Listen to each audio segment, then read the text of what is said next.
blew up Tulsa, Oklahoma, like an American city. Why did they throw bombs at Tulsa, Oklahoma? And Saxon. We should look it up. Deptford Street. Deptford Street. Deptford Crib. SCA.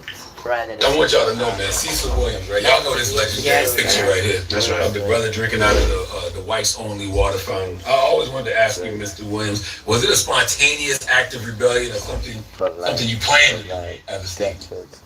It was a little bit of both. I was thirsty, but also it was in the middle of the sunshine of the summer. You know, it was evidently my T-shirt, but also this was not the first time I did this. There were many other times that I felt I wanted to really. I was not satisfied with the status quo and segregation. So this was something that I had done many times, and my mother wanted me not to do it anymore. But I did it again, and this time it was photographed. Did you feel fear in that moment, or was your faith stronger than you feel?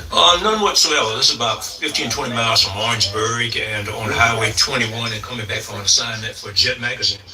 But I never sent this picture to Jet. It was something that I held in the family, and I knew I would get chewed out had I, given it to my mother and father to see.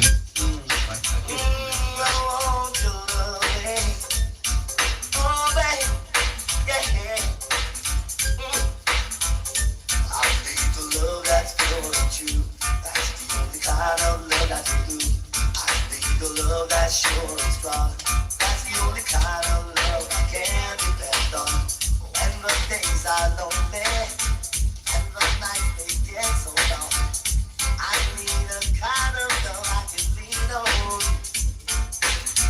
And I'm broken hearted, nothing seems to be going my way. I need a smile to put the sunshine in my day. I need a love that's pure and true. That's the only kind of love that's sure and strong. That's the only kind of love I can depend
Miss, give me that love. You know what she said to me? She said, are you gonna hurt me? I said, yo, miss, really? Really? She said, I'm a virgin. I said, exactly, that's my father brought you to me. Weird. I'm asking father too. Him said, because I got it good job. Right? So that means if I ask your father and your father says, I pass. So that means he's handing over his daughter to me. So that means I must take care of his daughter. That's what it means. That's why you got to ask the father, you idiot. Right? But because you don't know the rules of marriage, and then you go and get married, you know, that bring her to the church and away, ready to go, and all that foolishness there, right? And you're forgetting the essence of marriage. You just go with the glamour side of it, but not the essence of it, and you can't follow through marriage. Why? Because you don't know how to love, right? You don't know how to love. She knows how to love, but one hand washes the other, right? So that means this hand loves this hand, and it just keeps washing, it's continuous. But one hand, right, washes the other down tramp. And then when the hand is washing so consistently and daily, they say, go and get married. Only unless one hand washes the other. And you have to go and see the father, right? Otherwise it's not working, forget it. I don't know what that is. That's crash course. That's what that is. Crash course. Because you're making up your rules for marriage. But marriage is a Hebrew thing, Dan. It's a Hebrew thing. Marriage is a Hebrew thing. It comes with a band of gold. You know the thing where them call a ring? But it's called a band of gold. And if you break that, then it comes with a curse. Just like it comes with blessings. It also comes with a curse. Why? Because it's Hebrew. Oh, miss, tell him. For God's sake.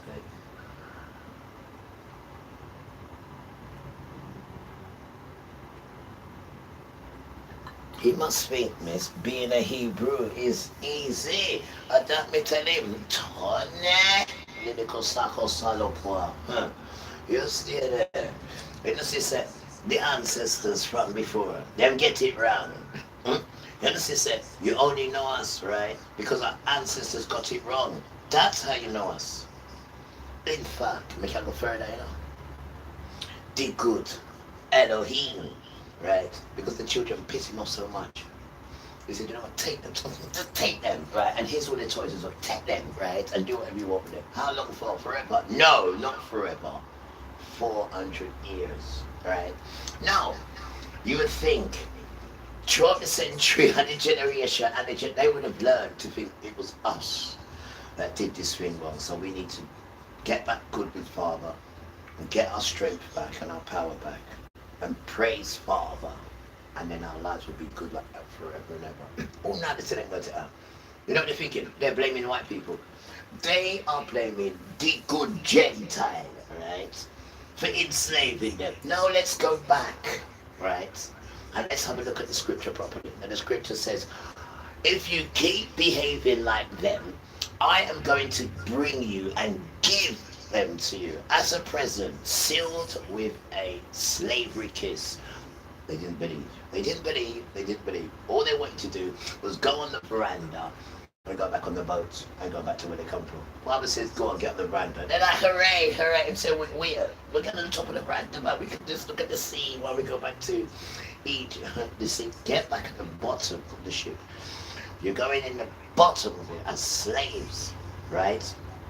For 400 years, and when they're taking away your children, they're having sex with you, they're intermingling you, remember, it's your father who puts a spell on the good white people and said, yo, enslave these trans for me. You're forgetting that part, and you're going along life now blaming white people. Right? When you're supposed to be coming together with the children of them, not the ancestors of them, right? The children of them, because now the children are speaking. Have you heard the children? Have you heard the children? The children are speaking better than the brown children. The children, the Gentile children, are speaking better than the brown children itself. And it says, and I quote, Romans, double spiritual numbers, well enough. 11:11 says, I need a favor, Gentiles. But if you give me this favor, right, and let me use you to make these idiot children jealous, right, then I'll let you come in and I'll let you come into heaven. Doesn't it say that? And it's two angel numbers as well, 11, 11. Chapter 11, verse 11. That is for white people. No, it's not, sorry. It's for Gentiles, heathens, stranger, aliens, foreigner. You know all those names that Father give them. But there's also a door open for them, because Father's had to use them twice for help. First time, like we just said, he had to give them as slaves and turn these people into savages.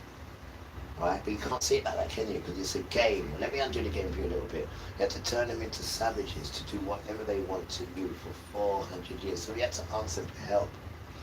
Right? And then again, he had to ask them for help to make you jealous. He said, can I borrow you, right?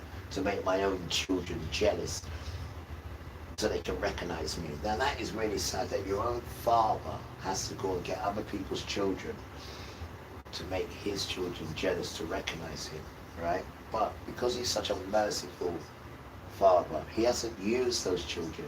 He said, let's strike a deal. We're listening, Father. Let me use you. Let me finish. We don't like being used. Let me finish. Let me use you to make these children jealous, right? And I will give you the same privileges then. You can come back on the earth and you can also come to heaven. Doesn't it not say that? So we need to forget about the red term and we are the children of this. And we need to bring it together with peace. Once you've got the peace and you can have a conversation with peace, then they come in, and they fix it. Then they come in. They don't come in with and this is what Satan does. So you need to forget that and get every problem you've got. If you get it on a level where you can talk about it on it, then the spirits will come in and deal with it. Move that out of the way, because there's other things to go on now. But all they do is get you stuck on nonsense and then get you to change your behavior with and I'm gonna kill you, I'm gonna do, and then that's you losing it. You're losing who you are. You're going into that nonsense and you're doing stuff that Father will absolutely, utterly destroy you for, which they know. So they keep you away from Father. They keep you away from Emmanuel. Give you some Jesus fingers. Don't worry about that. You know, he's already died for us already. So we can just do all that. You don't have to do that Torah bit, because it's telling you stuff what they know absolutely nothing about. Just because they got a Christianity devil church doesn't mean that they know what they're talking about. The church comes from where? The Christianity church comes from where the Father said, I am going to give these people to you. Go on. You've got no power in your hand. All your riches, I'm going to give to them. So how am I going to know about you, Father? And the only thing I am going to leave you with is your book. Is your book. The only thing. So you can remember me through the book. And if you need me, I'm in the book. So what did they do? They see them coming with the book, and it was called a Christian book. So what did they do? They've taken everything else from them, and all they got there is clinging towards them is what? The book. So they've seen, oh, that's your power. Let's take the book off them. We take everything else. And then they changed the book. But what they couldn't change, guys, was the spirit in the book. One more. It says a third of the country. I'm just wiping out a third. No question, just wipe it out. Now, how much people's in Christianity? A third. A third of people are in Christianity, because Father is monster-eyed with Christianity and these churches. Because what they've done, like I told you, when the children went there as a punishment, all they had in their arms was the Bible. Now, he's turned that Bible round, right, and put his children there and used this word called tithings. Is how we help crippled, disabled, carers. This is how we help them, because people bring that in, we hold on to it. That's why you've got now to budget. And then when a rainy day comes, she's left him. Why? Because she's pregnant, so she's fatherless. Don't worry, sister, we've got something for you. But they've taken it, turned it around and said, right, you've got to give it to us as TVs, because Jesus already says. And every Sunday, like yesterday, they collected 30 billion every Sunday of vulnerable people. Right? And I don't know how you can say you believe that religion at all. When that religion says that they love Satan children, which is modern Israel. But then modern Israel tell you, go and ask the phone, if they like Jesus. They tell you, we hate Jesus. We tell you to put shit on Jesus. But you can put shit on Jesus, because there's no such thing as Jesus.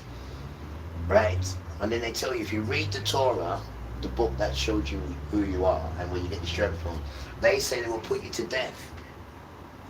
But the question is how is Christians, right, and modern Israel friends when Christians say their heartbeat is Jesus, and then modern Israel say their heartbeat is killing Jesus, right? And they got cameras. No, they won't allow you to put cameras in there. They say Israel's got to protect it. So bollocks. They're building a third temple for Satan. That's what they're doing. That is what they're doing. They're building a third temple for Satan. And if you don't take this thing serious, and you don't take the earth serious, and you don't take Satan and his children serious, then you deserve to go with them. Because this is not a damn joke.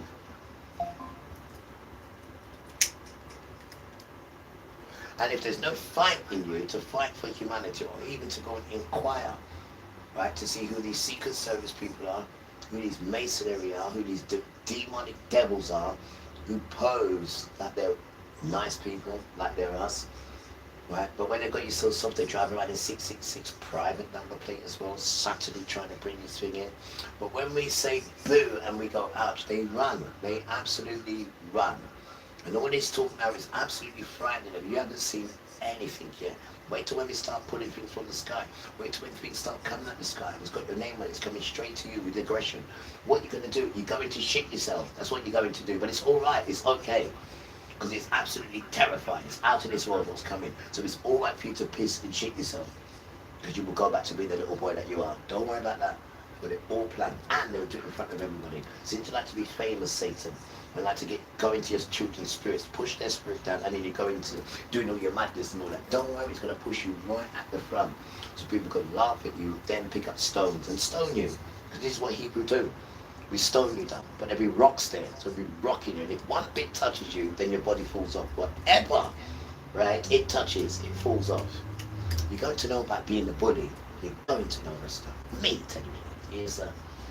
Right? You're going to know about frightening children and frightening women. You're going to know, Jojo. You're going to know that. Believe me, you're going to know. All right, last tune.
Walk Rouse. Hi guys, I didn't see you there. Hi.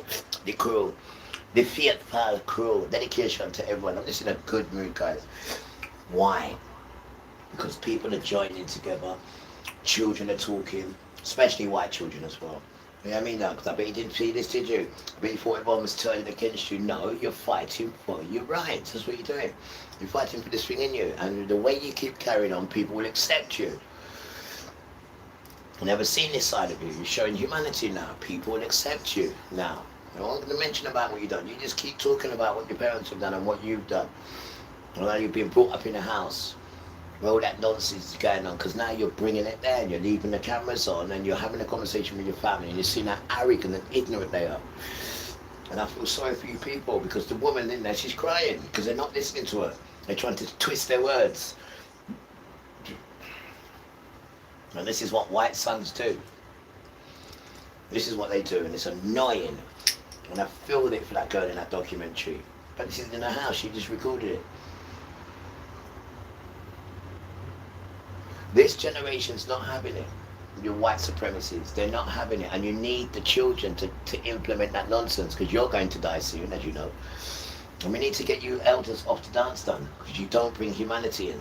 And you sport it for grandma and grandpa because they're all locked away in homes when they could be in allotments, teaching children how to grow crops and teaching children manners. Because they're not going to have them in there teaching them crops and they ain't got no manners. You're damn right they ain't. Because what you have to do, you want me to get to a rude boy field? You want me to get the boys? And they're like, no, grandma. Well then, tie your shoelace up. Yes, grandma. And we tell them before they go in there, yo, make sure you have your manners, you know. I would deal with you. I put the frighteners on them. And then they'll be like, you know what, you was right. I enjoyed myself. Of course you did. You learned from your grandma. Your damn child and your grandpa. And grandpa's there as well. Don't make him have to look at you, the doctor spot, you know, where he's got them eyebrows, you know. Any other eyebrow got so, you know, you're in trouble. Right? And you don't want grandma to give you that look, neither. To start getting back to grandma and grandpa, get into their bosom and start knowing how they do things. And then it will do you good stead in life. Because remember, father is in your parents. Remember this. Remember this. And these things will keep you safe in life. These things here will keep your spirit safe. You're on solid ground now. You are somebody now. You was always someone, but you wasn't connected. Now you can, not with flesh. See where you fit in with your spirit now.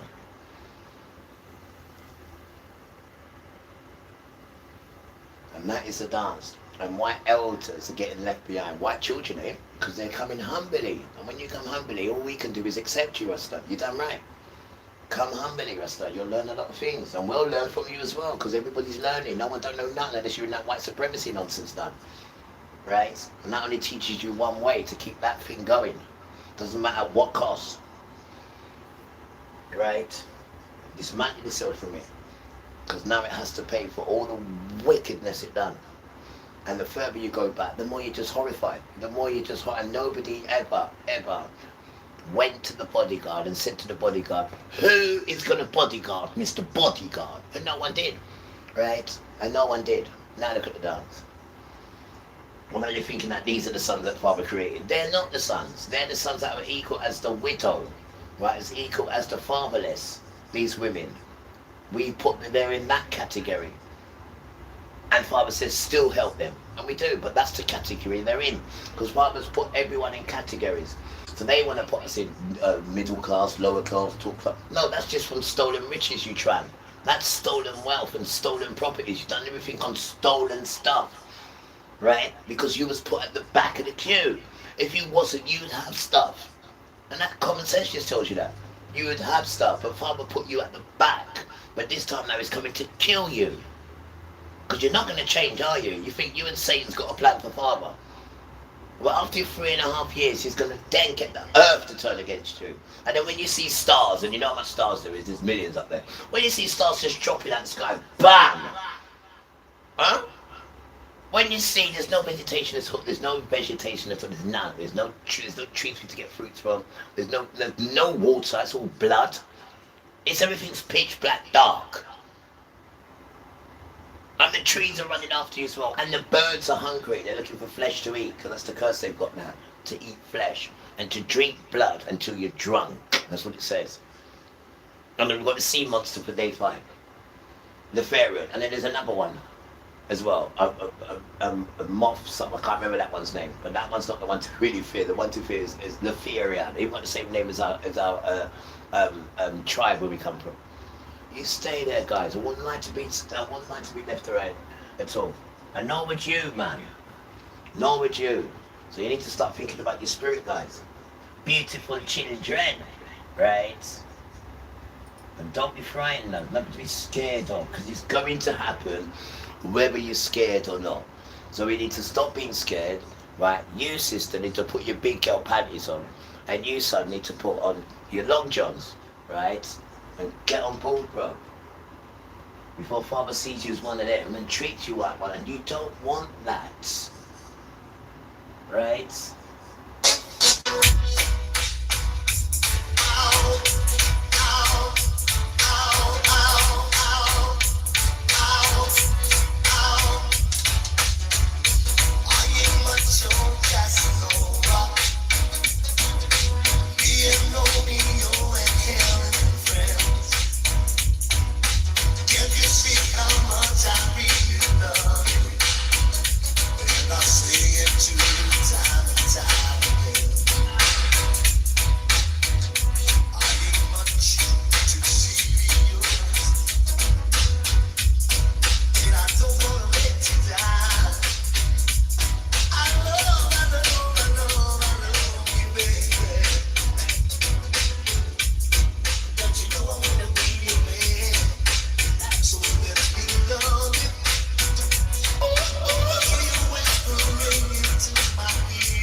stupidness before this. He thinks he can rule his parents. Like father, like son. Other news with David Galveston and Sophie Rayworth.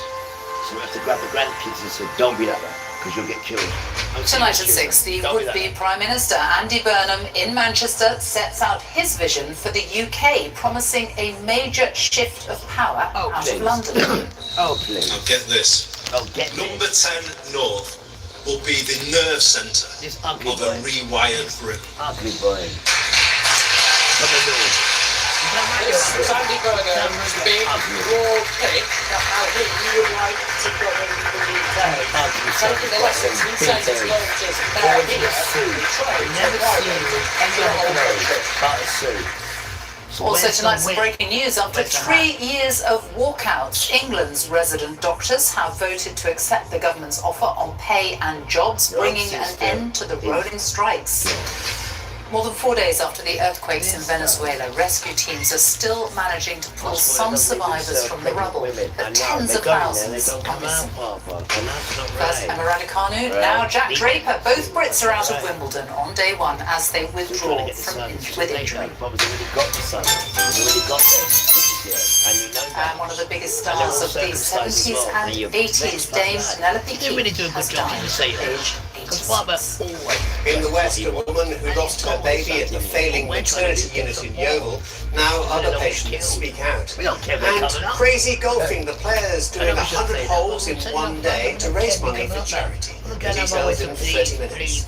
No, man. This thing is inheritance. This thing is massive, guys. Here. We're just doing it because it says do it.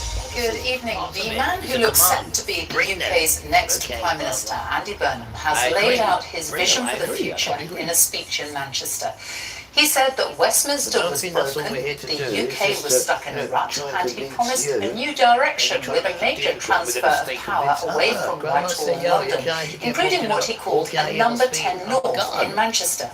He is currently the only Labour MP who has said he will run for the leadership. That race opens in 10 days' time, on the 9th of July. Anyone who wants to challenge him has a week to gather the names of at least 81 Labour MPs. If no one else comes forward by July the 15th, You are the Andy worst Burnham. children. You are definitely like your father, Satan, right? Because I don't understand how you could disrespect people who raised you from a child, right, to what you are now. That's part one. And I don't understand how you can't be respectful for somebody who also gave you life in your nostril, right? But it's turned around now, and you just think you're something that you damn well ain't. You think, excuse me, you think you're so nuts you don't even spray yourself when you fart. To let spirits know, we know you're here and we know you're in control. So we just play by your rules. But they don't even tell you that. Why? Because there's no powerful spirits around you. Otherwise, you'd know these things, wouldn't you? We built you up on a lie, guys. And who taught you these? White sons and a system taught you all this nonsense. And where is their example of anything that they've taught you? Where's their example? Where is it? Where? Where's their medals? On their documentation paperwork for any good what they're telling you to do, which they're so good at it. So where is their documentation to prove what they're saying? They have written proof, or they have documentation for what they're telling you. Where? And the system is trillions in debt. All of the systems, all of them, with their same religions, all of them are trillions in debt. So that means they're all connected. That means they're all connected if they're all trillions in debt.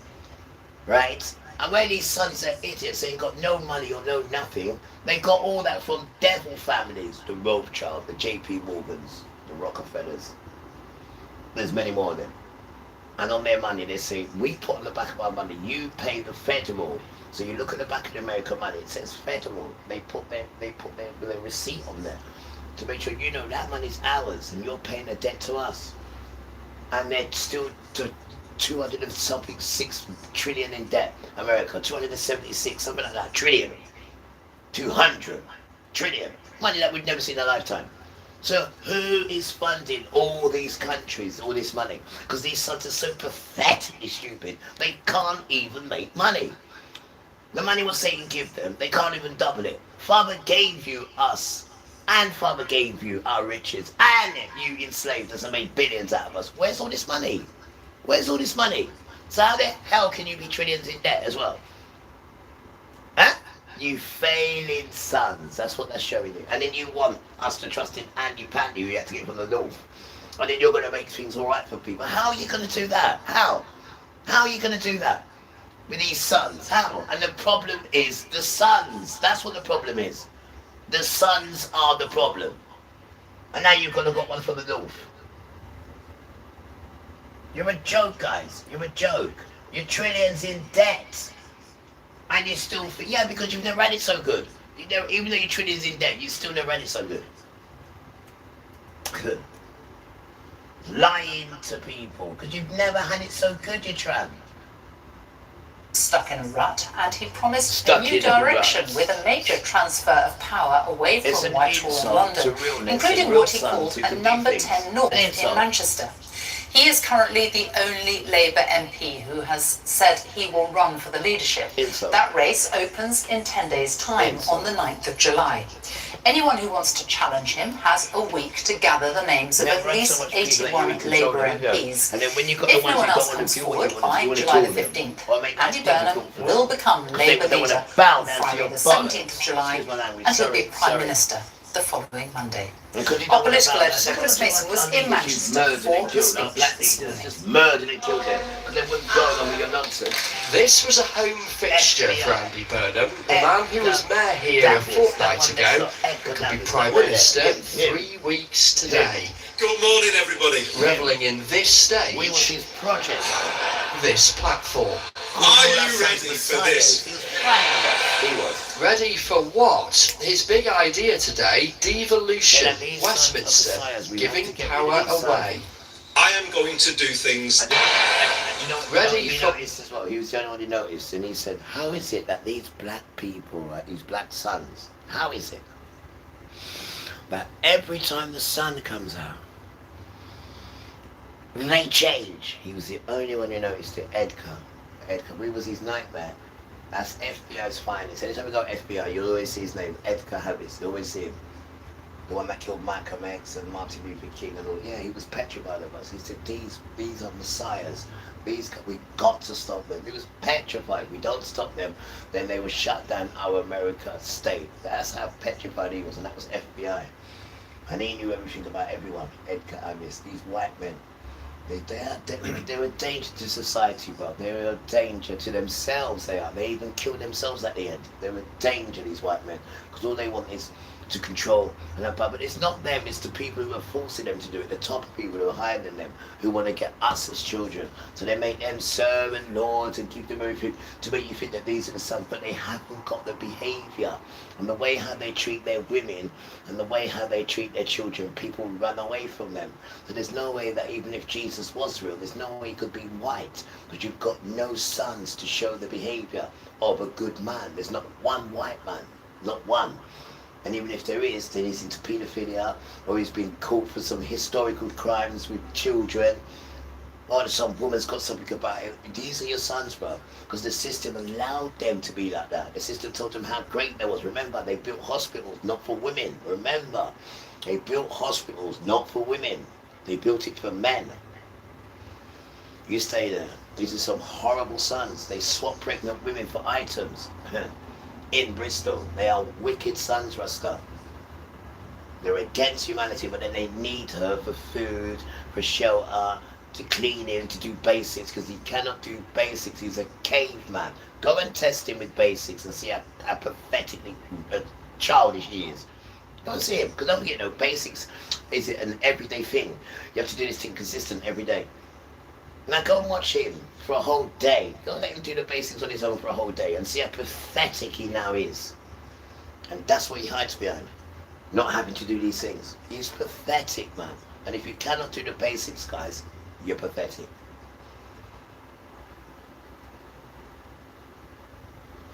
And this is what these sons are getting you not to look at. How pathetic they are. So they hide behind materials and image. And my mum's ass, and go and get your own ass, you little stinking tramp, you little smelly boy. Live at your mum's house. That's an embarrassment, right? And this is your country, whites, and what? You're still living at your mum's. You're an idiot, because the system doesn't cater for you. It doesn't cater for white people. It just uses you when it needs you to be racist. Damn tramp, to keep up its nonsense. It doesn't look after you, does it? No, it doesn't.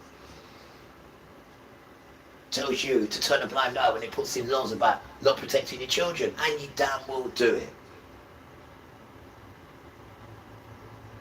And we are damn annoyed at you, as you can tell. We're damn annoyed at you, as you can damn well tell. And then you're trying to replace it with idiots like Andy Pandy, you don't even come from the South. You're a joke, Rusto.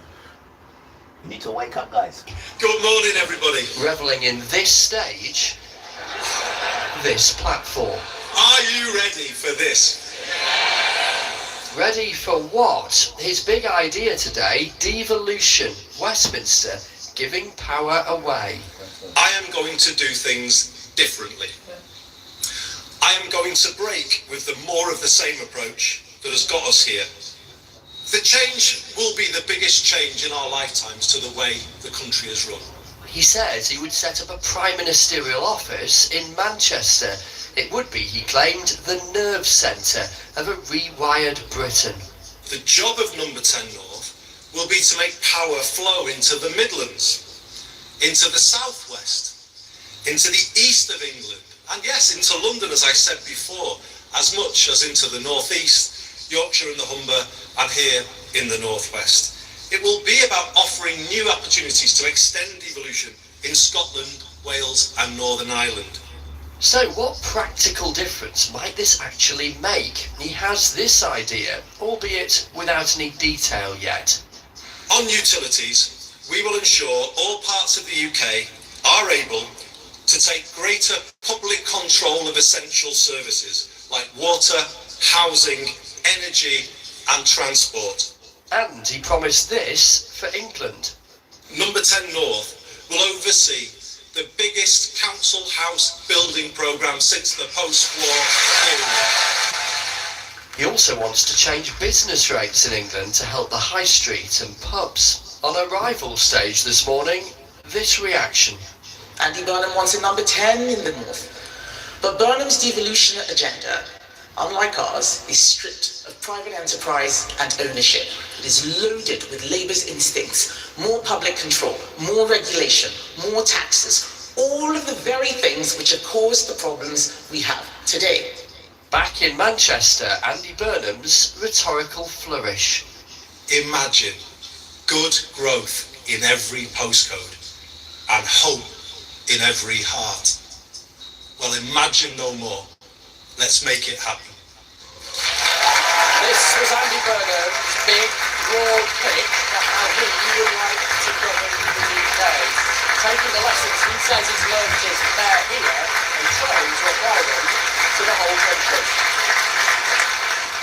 He was out the door in a flash though and didn't take questions from reporters. There'll be lots of people, our viewers, who'll think, I want to know more about him and I want him to face tricky questions, and he's run away today. Well, I know he'll face a huge amount of scrutiny. You know, I imagine because it was such a substantial speech that with so much in it, he wants the speech to stand on its own.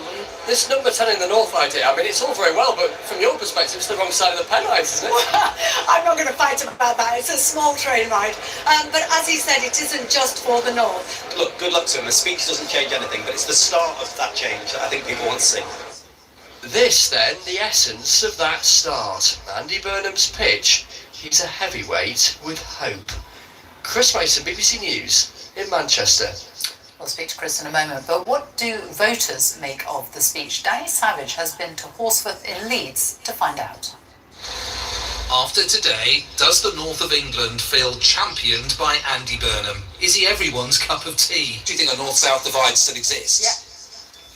The streets are still paved with gold for some people in London, in my opinion. So there's still a weighting towards London that perhaps needs rebalancing, and that's a good thing. Yeah, that's a good thing. That is a good thing. A renaissance of the high street was also talked about, with a reform of business rates promised. Good, says Michelle, in her little stationery shop. Little, because of rates. After being here for 27 years, and 5 years ago I expanded, I had 4 staff, and the lease was up for renewal, and I decided I was either going to close or downsize. So I decided to downsize, that I did 3 weeks ago. Because of the national insurance and all the overheads. Yeah. I just hope he does actually do what he says. When governments try to control these costs, Emma works for the NHS. Number 10 North will oversee And was keen to know more about council housing reform. A lot of our patients have terrible housing, really, rats running, and it's awful. And I think if you've got somewhere nice to live, it's a platform, isn't it, to try and help with everything else. Can he restore faith? Let's hope.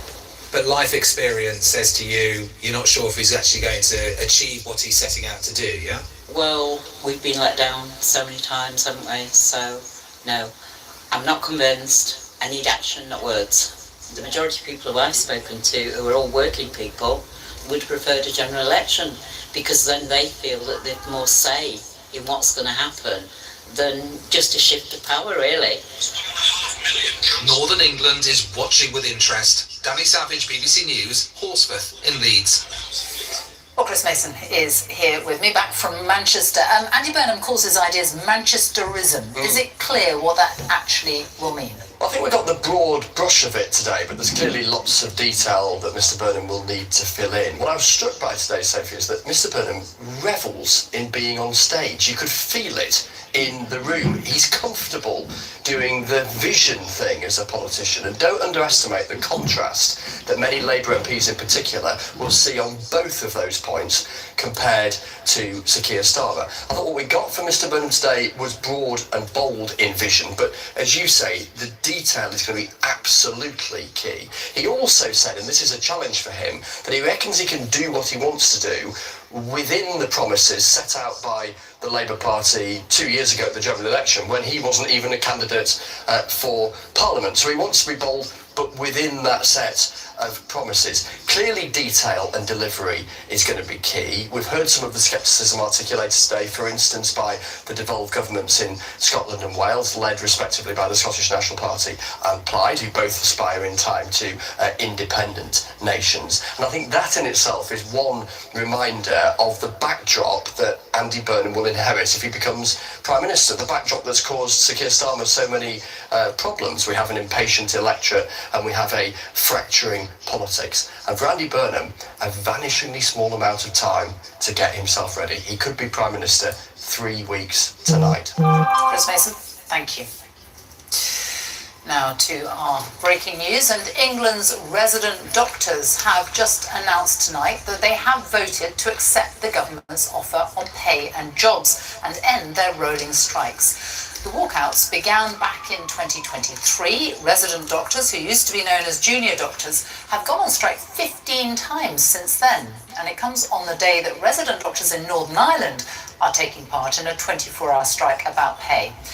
Well, in Northern Ireland, the Health Minister, Mike Nesbitt, said he remained committed to implementing this year's pay award, but was unable to do so until the budget was agreed.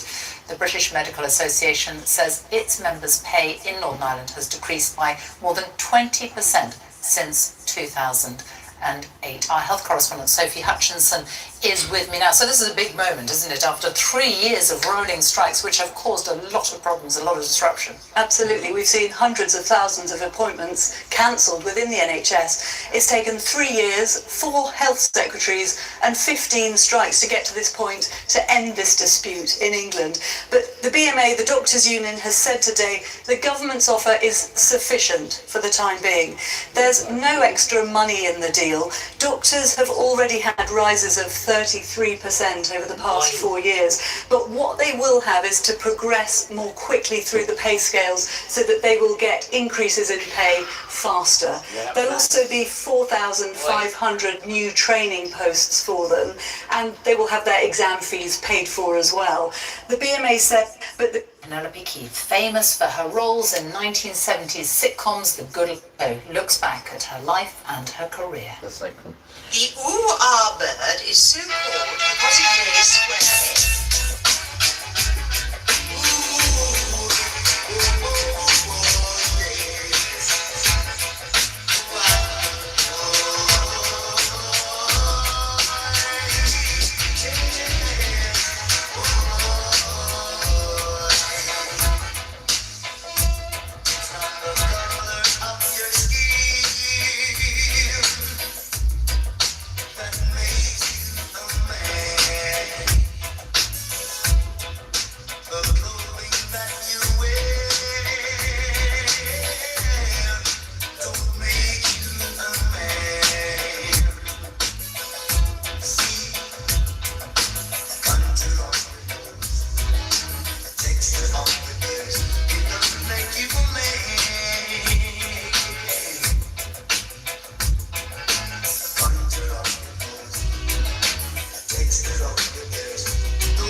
So true, so true, so true.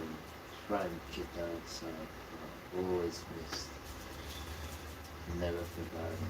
It's only true, trust me, man. I'll profit them down. Just come back there, gotta bring them profits back down. Every time they can be singing Father's name. But it's gonna get our next chance. It's good. Give them a chance. We're gonna be superstars back. But it's some of the good behavior. They see how the kids are doing this. Alright, give them next chance. Yeah, fine, give them a next chance. Get the superstars before they know it. And they won't be addicted to nothing. It's all be natural. But there'll be many won't be called. Many won't be chosen, sorry. Yeah, many won't be chosen. Many will be called. Many won't be chosen. Because they still got the West in them. And he says, children, gather around. We're here, Father. He says, come out of her. That's what he says to them. He says, come out of her. And we don't understand what they're talking about. We still don't understand. Because when he does, many are called and he calls you, and you're in the woods, you're going to be pining for the West, didn't you? You're going to be pining for it. And if he hears that, he will utterly destroy you. Utterly.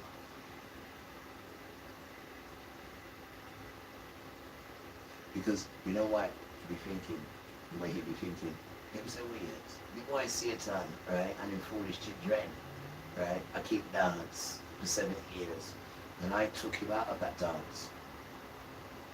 Right? Because that is the dance of death. And I took you out of it. And you mean to tell me now, I'm showing you how I want you to do. I need to do it. And you want to go back there. I heard you murmuring. You said you want to go back. You've had enough. I heard you. Would you like me to make your dream come true? Was you? And let that be a lesson to all the children that are here with Father. If I hear any murmuring, and don't forget to know, walls have ears enough, right? You don't want them to tell you what I'm telling you. Right? If I hear any murmuring from any of your children, whether it's Indian children, whether it's Gentile children, or whether it's the natural branch, I will utterly destroy you. Right? Look, it's okay. Yes, Father. Go on, go play it. Good. And that's how it's going to be. The news. The camera. Cannot wait, man. Some proper civilization and being told what to do by the parents who know what to do. Right? And anything they tell you to do is not going to harm you. It's going to grow you and tickle you. Oh, man. You're about to see people now who have got dimples. Why? Because they're laughing and smiling and giggling. And the dimple, come on. But don't forget to know, right? The dimple is Father. You know when you said, this is my, when you touch it, right, upon your cheek. Yeah, you're special, darling. You're the Father touch, right? And those who have the touch on the chin, oh, you're damn special, damn, right? I've never seen someone who's got the three, you know, the two sides. I've got the two sides because the other one's coming back now. But the chin, damn, I haven't got the chin. You know, the touch on the chin, the weird. So, children, you have the touch on the chin. Well, you need to start fixing up now because you're a special child. What about the hands? Let's go to the hands quickly. Right, the hands now. Now, which one first? Left or right? I hear a kid say right. Okay, let's go to the right hand first. Now, we need to have eyes like the magnifying glass. No, look at your hands good. Start from the top. Look at the top of your hands first. Not the palm. We're not going to the palm yet. Look at the top of the hand. And look to see if you see any black or brown mole on it. Look at the side of the hand. Turn the hand to the side and look at the finger. Look at the sides of the finger. Look. I found one.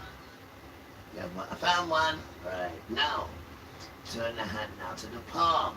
So it's facing up. Now look at the palm. Right. All the way down to the wrist. Stop at the wrist. Okay. Now, turn the hand to the side. Now look at the side of it where the fingers are. Go in the side of the fingers and see if there's a mark there. Alright. Now, let's go to the left hand. Same again. This time we're going to go to the palm. So we go to the palm now. I got one right in the middle. That is good. Now carry on looking at the palm. Look at the side of the fingers. Look in between the fingers. Right? I think I've got one here. I think so. It looks like one here.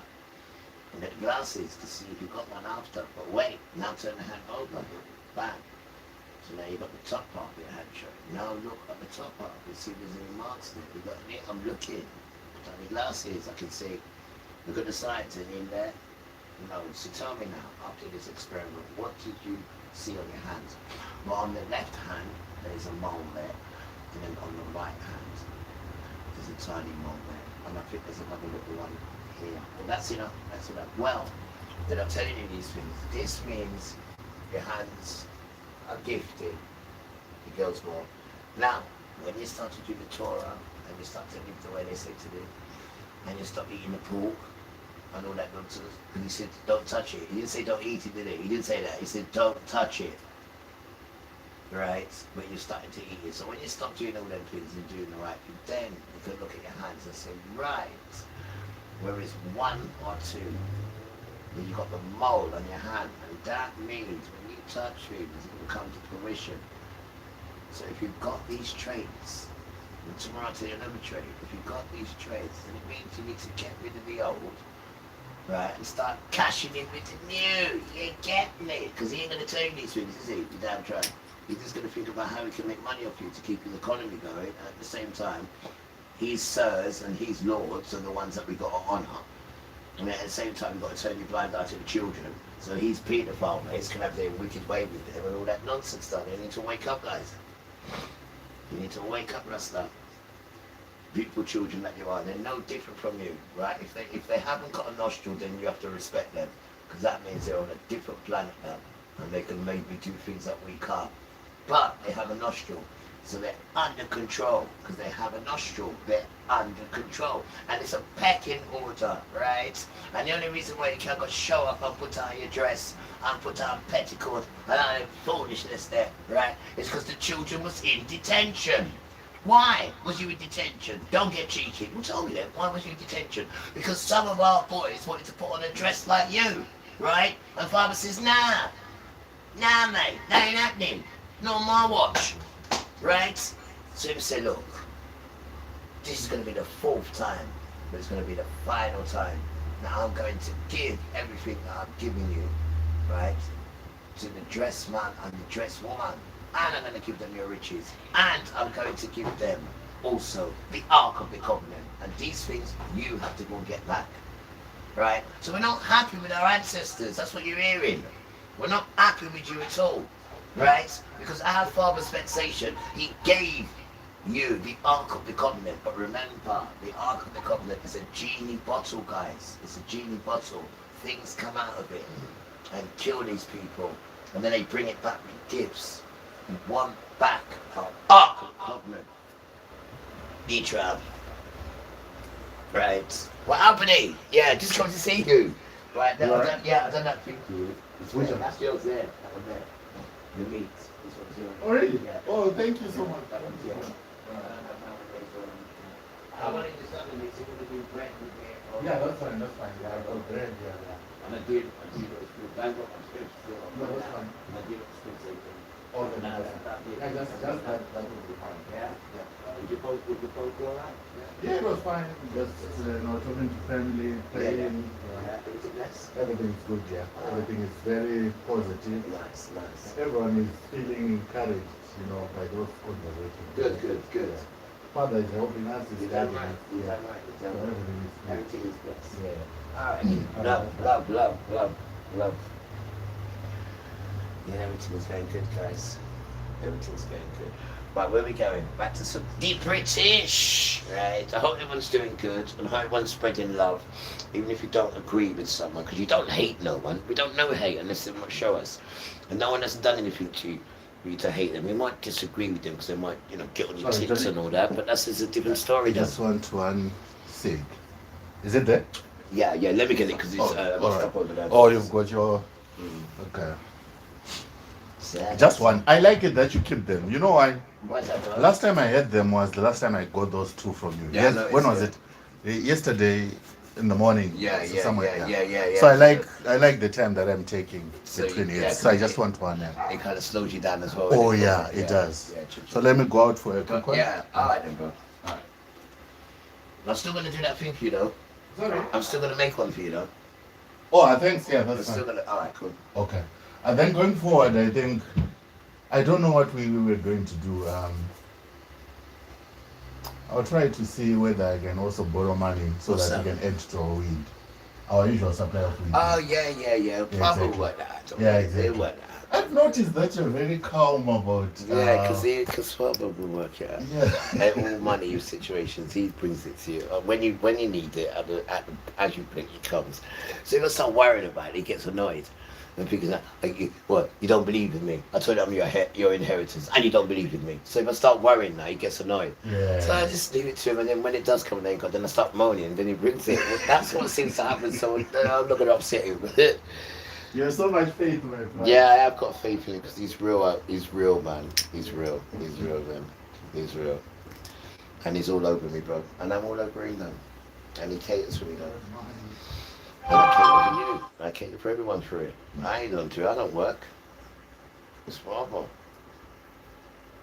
And then I share it with everybody. That's what we do. I don't charge you interest on that. Just share it, then. It's good to live that way, spread that peaceful energy. People like it then. I like it.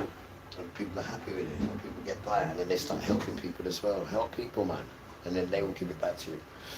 And he's just asking me now, hey, why are you worrying about all this money situation? Where'd you get it from? I said, leave it to him. Just leave it to Father down. I don't worry about it at all. At all. And if I do need it, just cry to him. And if I don't get it, then I'm not meant to have it, innit? You know. Well, it took me a while to get like this kind of. This didn't just happen overnight. So no, it didn't. It took me a while to get like this, and I'm still not fixed. I did something the other day that wasn't good. I picked up something that wasn't mine. And even when I did it, I'm like, why am I doing this then? Why am I? And I had to ask my man why, and he's like, this is what Satan's like.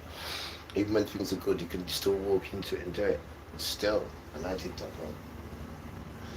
I know these spirits. Excuse me. Sometimes when you're just happy, you can just end up doing something. You don't even realize it because you're just in a happy zone. But still, you have to be grounded as well, because there's a lot of evil. 99% are devil children. 99%.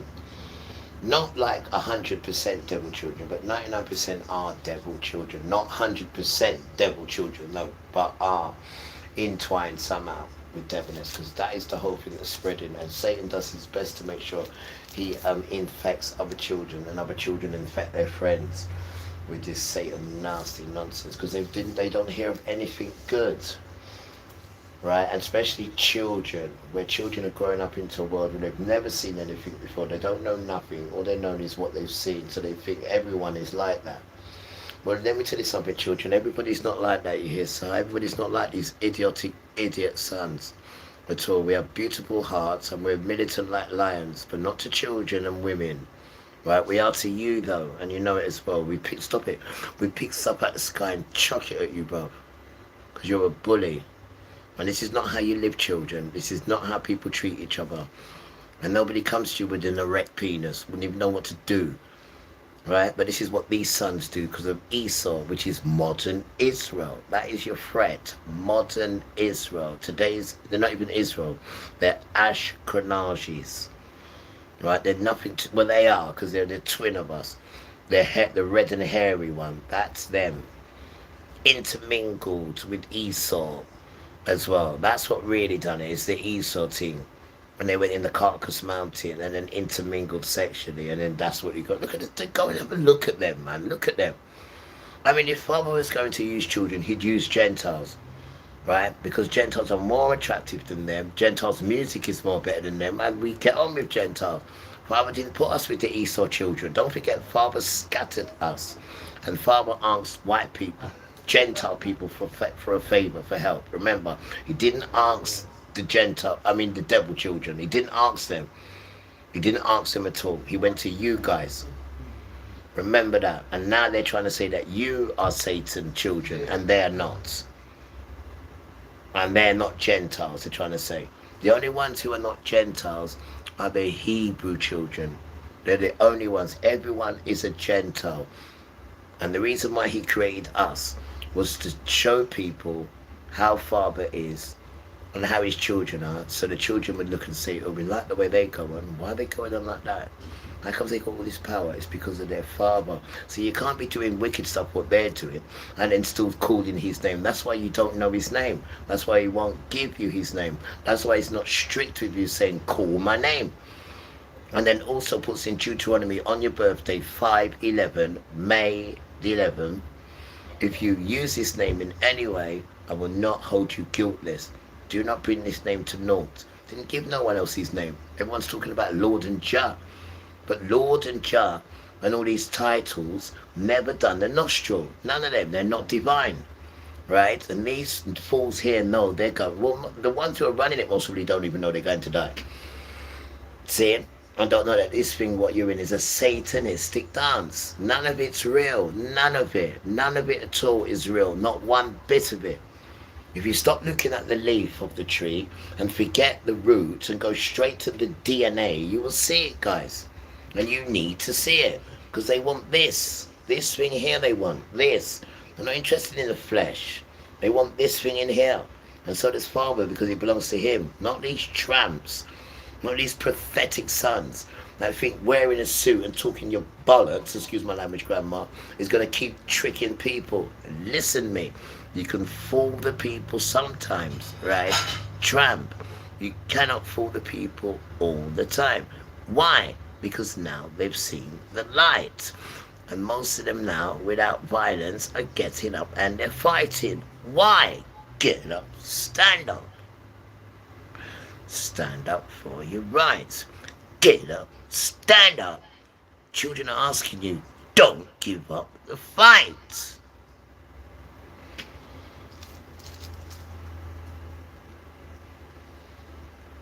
Why? Because we know that you don't know what life is really worth, right? So the children of Yasharal are here to try and tell you to see the light and get up and fight without violence. Rasta, beautiful children. Because he teaches you to fight. You know, I'll kill for my family. If anyone did it, I'll kill. Forget the killing. Forget the killing. That's what they teach you. I'll die for my family. Forget the Rasta. Right? He's not a white man. Right? He's not a Western. Right? He was scattered here. Now you're trying to be better than a Western. And he can't flex without you. Remember these things, right? But it's made you think like you can't flex without him.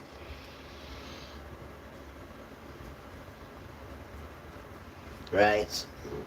That wicked devil in disguise, Rasta.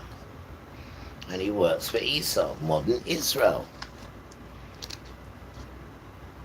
Who don't like humanity, doesn't like humans.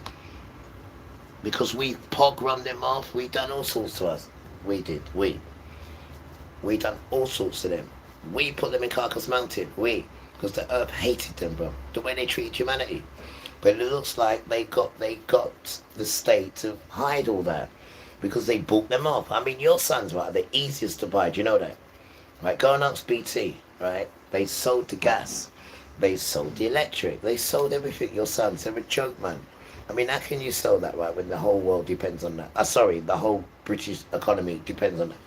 You're talking about economy and all that, but you're selling the main thing that people need is gas and electric. And you sold it, guys. You sold it. You sold the thing done. You sold it. You sold it, right? So how's people supposed to survive? So what we do now, we have to go to France, and then France will chip it over here, and then they charge us extra. You didn't think about that, did you? You didn't care about the people, did you? Huh? What about you, Labour? Do you know what Labour stands for? Do you know what Labour stands for? And then as soon as you got in power, right, which was the mainly elders pushing you through, right, as soon as you got in power, what did you do? Right? You went for their winter fuel bill, right? The elders, and you took all of it. You didn't even take like 20 quid, even though that's terrible. You took the whole 300. And then when public pressure, he told you, then you waited till a whole year. And then you gave it back to them.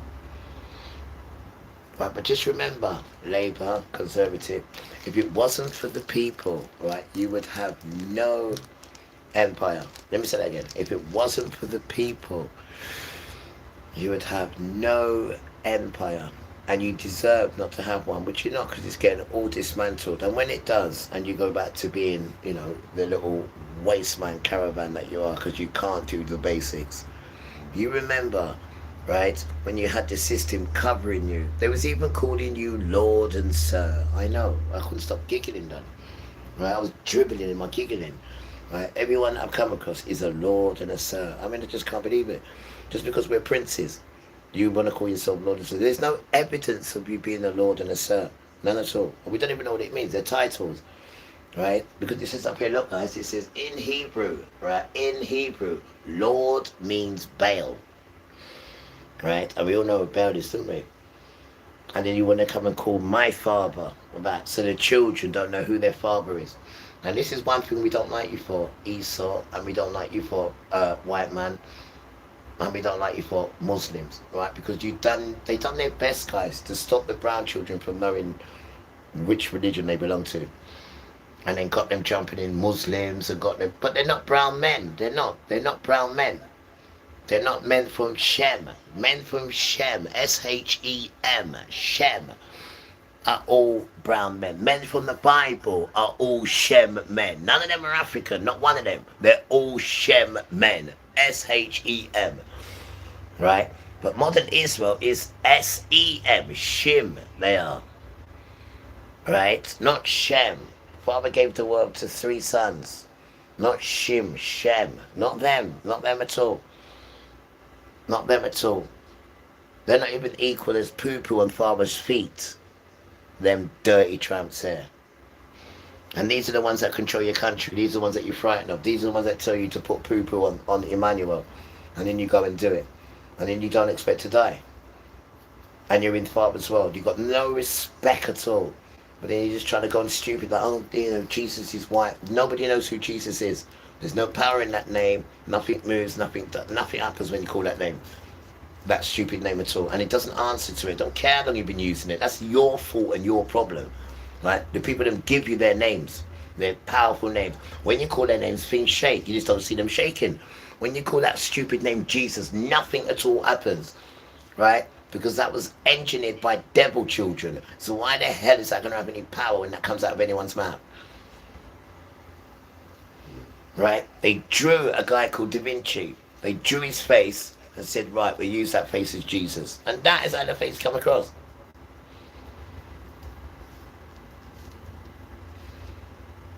And we are extremely pissed off with you, man. Because you can't get Ozzy Osbourne to go and eat bats, drink the blood, and then stand next to a sign saying Black Sabbath. And guys, at that particular time, none of us knew what Black Sabbath was. None of us knew anything about Sabbath at all. But they did. They did. And they did that. And look how long ago he did that. And no one knew really what that meant. He just thought that the group was called Black Sabbath. But they knew. So if they knew all the time and taking the mick out of Father, without the children knowing what they're doing, then obviously they know who the children are then. And it's them and Christianity who's hid it. This is why 1/3 of people are going to get wiped out automatically. And I believe that's the Christian church. He doesn't say that, but it does say 1/3 of the people automatically would just get wiped out. And 1/3, 2.6 billion people are in that nonsense. And that is 1/3, that fits it to a T. Because what Christianity has done to the children and to the religion of Christianity, the original religion to Christianity, what they've done to it. And Father never not once put me in Christianity. Never not once has he ever put me in that. Because that would have confused me to see my brothers and sisters in that nonsense. Grandma fainting, oh Jesus Christ, there's no spirit in there at all. There's no spirit, not one spirit in there at all that goes through her at all, not one. Because that thing there is Christian nonsense. That is nothing to do with brown children and Hebrew. Because don't forget, when they went there as Hebrews. Right? They knew who they was when they went there. They knew who they was. They was in that time. They all was. And they did their utmost to not make them be a remembrance or a memory. It says it there. Let the biblical Israel be no more in remembrance. So they did their utmost not to tell them who they are. Because once they know who they are, they have power. Change their names, everything, so the earth can't connect to them. Why do you think they changed their names? Why do you think they changed their king's name? Their king's name to their booger wagger name. And this is why your children are suffering, because of the wickedness your people have really done. And this is what they've been hiding from you. And you can't think, oh, that was just back then. No, these are father's children, you idiot. These are not shut up mum and shut up dad children. These are the, I can't use that word, because that's what he uses. These are the sovereign Yahuwah's children. And he would look mighty silly and small if he didn't defend his children. You idiot. And you've gone out of your way to hide who they are. Even the people, only now when they hear us speaking and break it down like an infant, and then they start joining the dots and colouring it, they can see it themselves and think, whoa, look at this wickedness that's going on all the time. And then it starts making sense why they've been so horrible to one set of children, but changed their names. But why they've been horrible, they've still been flexing and doing their thing, these children. And any other children would have been wiped out. The amount of pressure you put on us, you was eating us, bro. Right, you was using our skin to make shoes and all that stuff. You've done the worst things to us to try and get rid of us. The hate of father, because you know that they're his children. The hate of father, because you know that they're his children. And you tried your utmost to not make them be a remembrance. They even had to write it in the Bible, right? Which is Psalms 83, verse 4, or it's verse 3. It's either verse 3 or verse 4, but it's definitely Psalms 83. And it says, they have said, come and let us cut them off from being a nation, that the name Yasharel, who is biblical Israel, may be no more in remembrance. So this thing's been engineered and planned from the days of Pharaoh chucking in the river, and they've been going on ever since then. So now you know that you're going to get killed for it, because it says, Amos number 9, verse 10, all sinners of my people will die by the sword, will die. Because you know what you've done, like your children don't know, they're just finding out now. You know the wickedness you've done. I mean, even some Africans don't even know what's going on. Some Africans think that, oh, we're all the same, us and them, and we're all going to go to together. They have no idea what their ancestors have done. They have no idea that they are Ham. They're a complete different set of children from Shem. Complete different. You can tell in the complexion, Father put you in the hot. He put you in the heat. He didn't put you in a blended cold and hot. And the dog barks. He didn't put you in the middle where the oil and the gold and everything is. Where them lot are there now. Where they're going to have to move aside soon, if not now. Right? He set the best up for his children now. Well, if they're his prime children, then they're going to have the best, isn't they? Some of them, he says, you're my inheritance. You. And it's revealing now stuff that you hid. And we didn't hear this from you, right? We heard this from Yahuwah and the book and spirits. We didn't hear none of this from you. Which tribe we come out of. He showed it to us, not you. Because now you're telling me that this country comes from that tribe, that country comes from this tribe, this country comes from that tribe. Bollocks, man. Bollocks. Right? Because the rest of the world, apart from Hebrew sons, the rest of the world are Gentiles. Even Africans are Gentiles. The only ones who are not Gentiles are Israelites, Yasharelites, the only ones. And it tells you that in the book. But no, you know, you got to make it your way so you fit in. There is nowhere for you to fit in now unless you come at the side of us or behind us. And you cannot come in unless you like these children. There's no animosity. It's theirs. It belongs to the children. It's theirs. This is why they hate us so much, because it's ours again. Jeremiah. Chapter 31. Verse 35.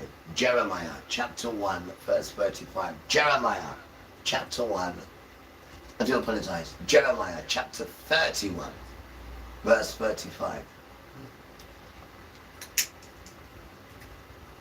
And what does that say? Jeremiah chapter 31, verse 35. It says, Yahuwah who gives the sun for a light by day, and the laws of the moon and of the stars for a light by night, who stirs up the seas so that the waves roar.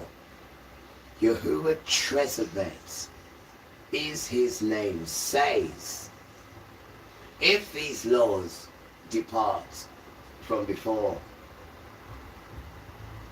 me, says Yahuwah, then the offspring of Yasharel also will cease from being a nation before me forever, says Yahuwah.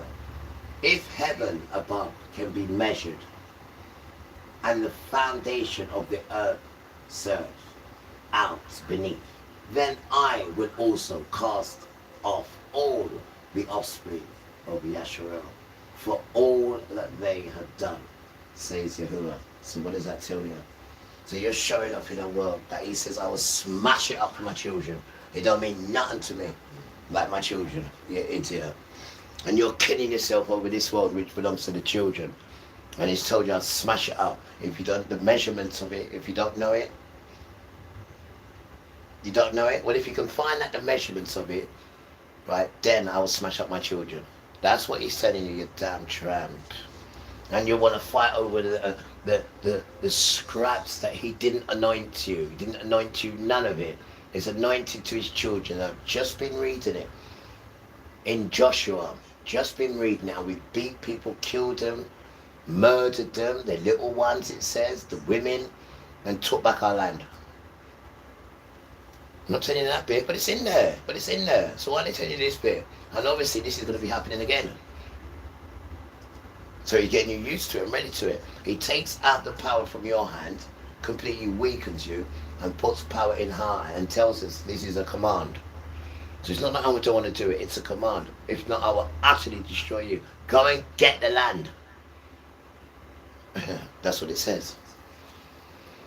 Yeah, it's serious, guys. It's not a joke, man. It's absolute serious. And he tells the mighty ones and the strong ones and the vulgar ones, bring your weapons, come. He says, come. Because as soon as you come here, you'll be running. You'll have no power in your hand. Because don't forget who controls the thing that's inside you. Father. So you can be coming there with all your... By the time you look at him, make you super weak. And then the boy just come and kill you. He dismantle you the way you've been dismantling people with fear. But this time, you just take the power out of your hand. Whatever power you think you had, whatever drug you thought you took to make you feel like Superman, and just take that out of you instantly. And then you can remember all the vulnerable people when you was bullying. You can remember that now, because that's how you're gonna feel. It's gonna make you feel like that. It's gonna put that fear in you like that. I promise you, I've seen it. And then the rude boys will have so much power. Come and mash you up now, mash you up.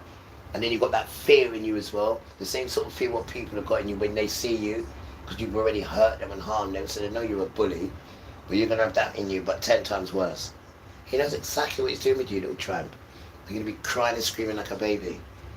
He's going to get you running back to women. And they should just pick the kids up and say, move, man, deal with it yourself. You're tramp. You're tramp.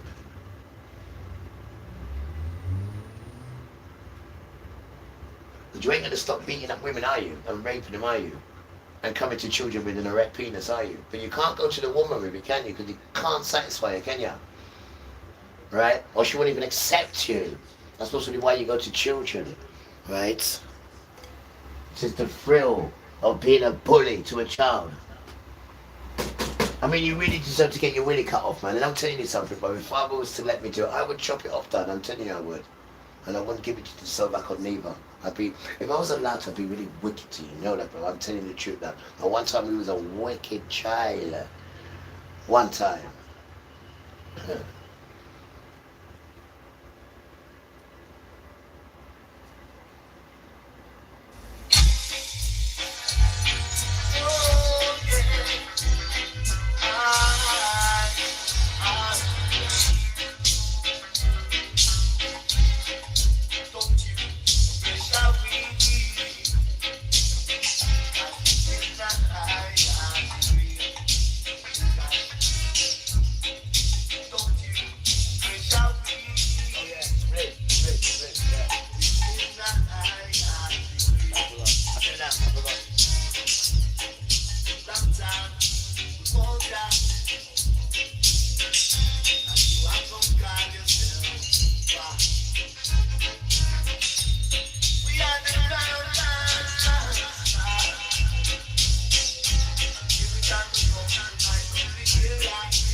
Yeah, we'd just like to say good evening to all those children and grown-ups who read the Holy Bible. May Yahuwah and may Emmanuel bless you. Those who try and read the Bible and those who are into reading the Bible. Dedication to you guys. I don't know which Bible you're reading still, right? But if you're reading the Bible and you're reading it line for line, then it must be jumping into you, man, the same way it's jumping into me, man. And the rest are, right? Dedication to those who are into faith, man. Boy, just keep going with it, though. Don't forget line for line, man, right? Precept upon precept, right? A little here and a little there. Wait, ja.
Emmanuel and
with that PA system and them love children on drugs, in them girls and they smoke screen and that. That's not really enjoying music, man. And we've done all that with it. But the music was better back in our day.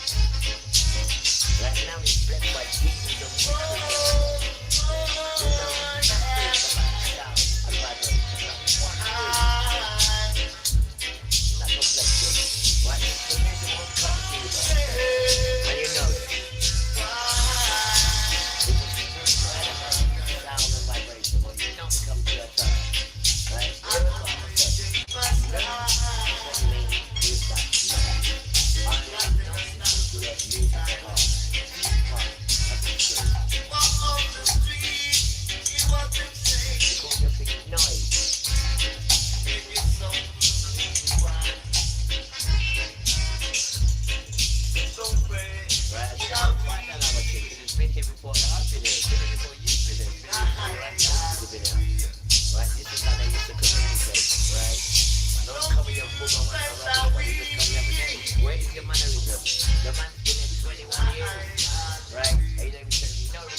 we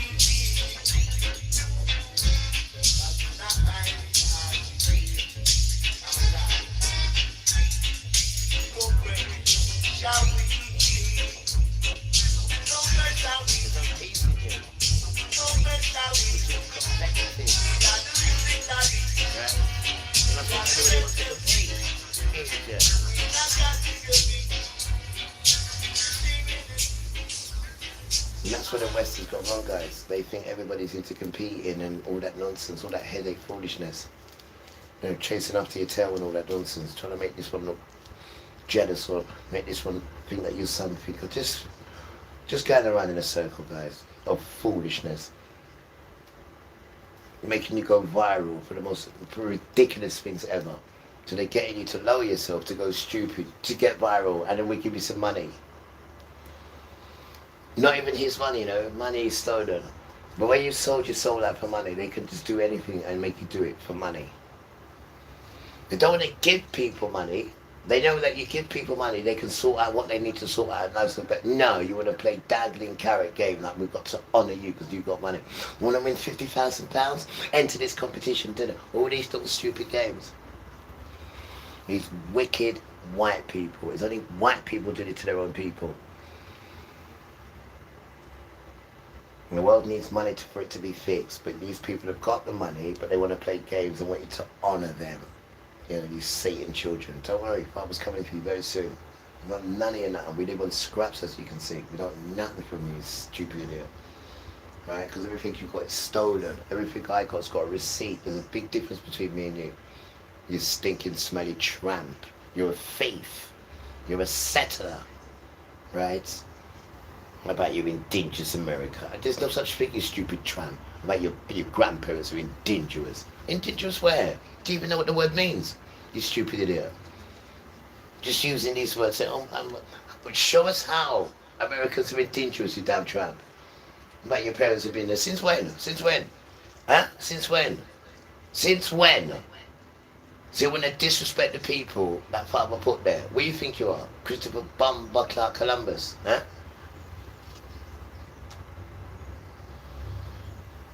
You white sons are cheeky, bro. But they're not what? They're not humans. They're not, you don't see them as humans. So you can just go there and do a Christopher Columbus on them.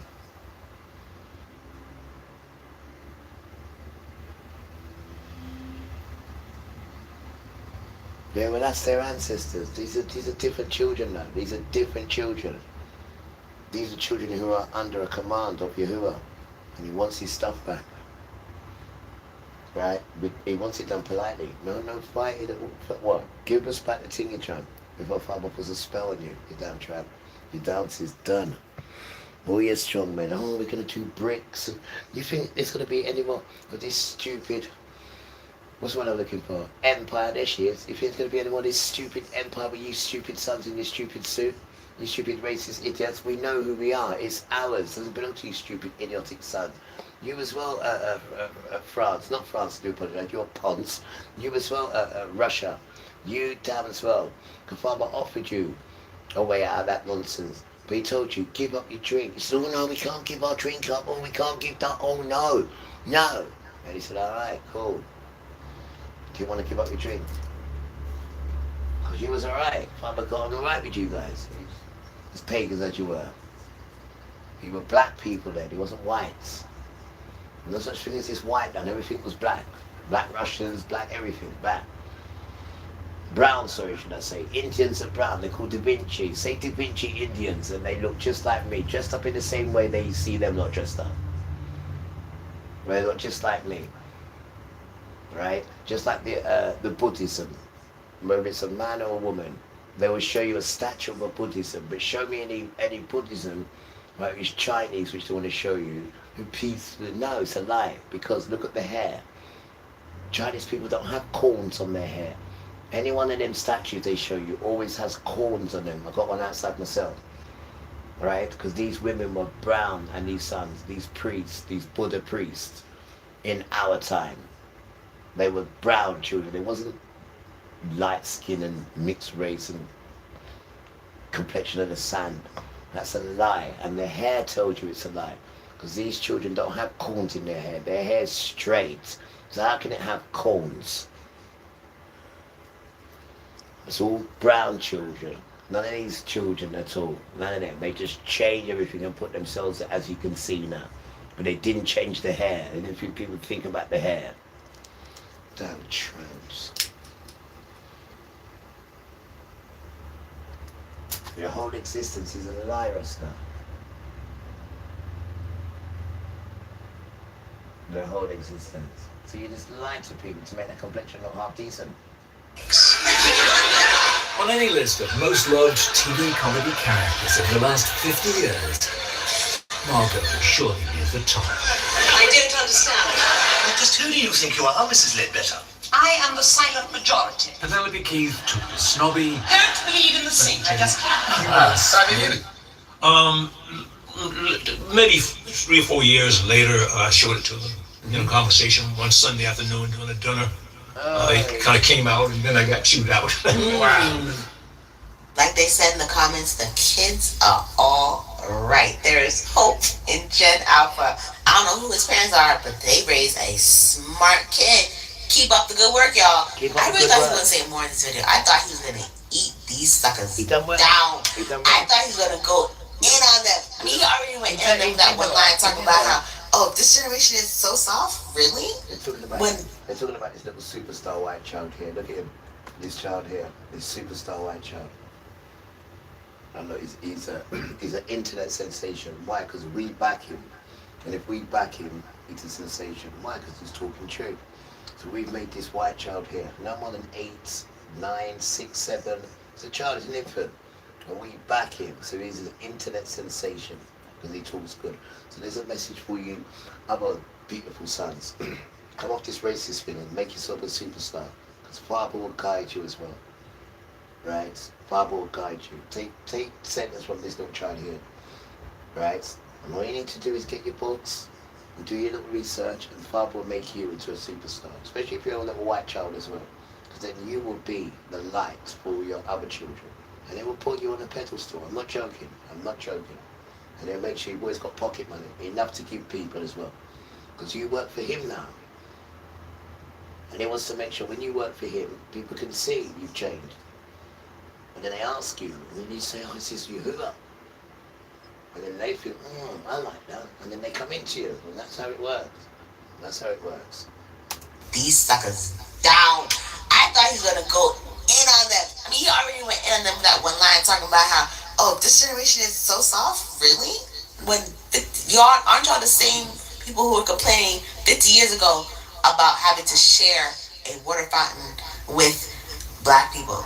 Weren't you the same people complaining about having to sit in the same area as black people? Weren't you the same people complaining about DEI?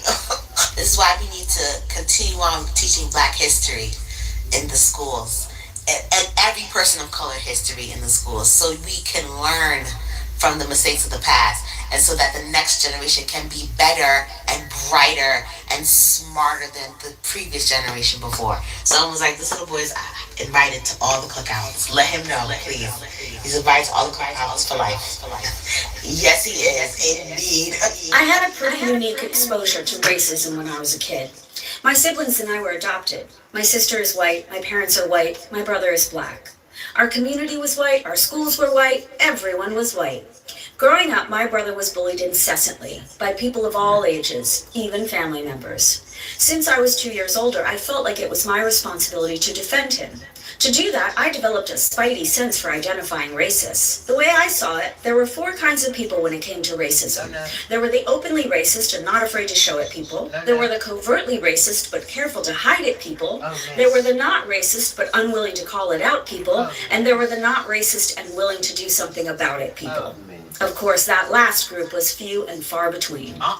As a kid, it was clear to me that 3 of the 4 groups were complicit in harming my brother.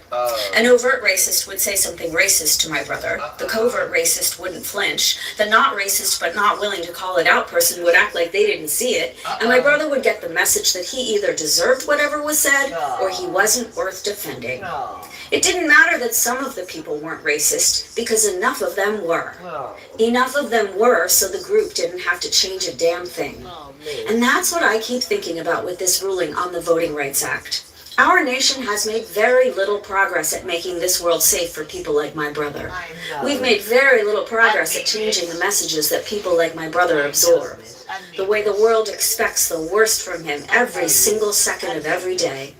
We still very much have a group that's unwilling to change. I've been thinking about this because it feels like something changed with the last ruling.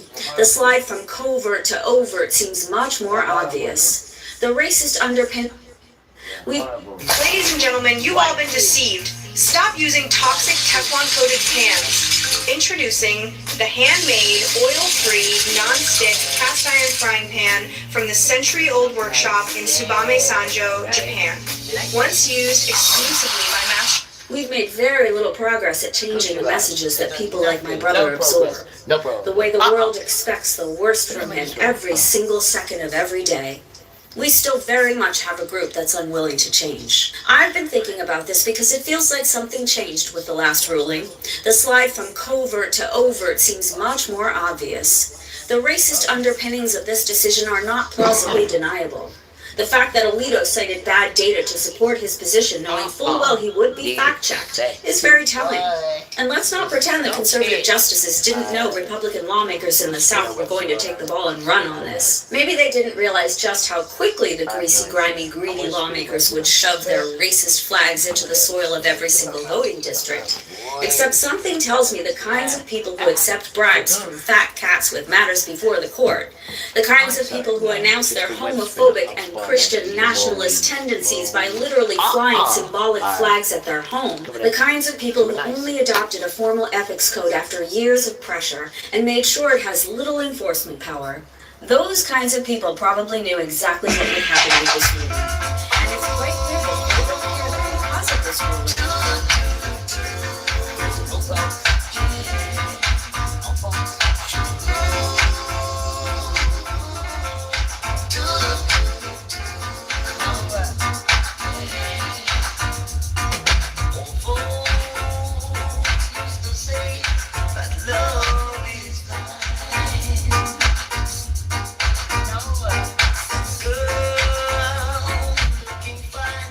I wanna make you mine.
He says, you don't worry about it, do you? He says, how are you going to get it? I says, leave it to problem.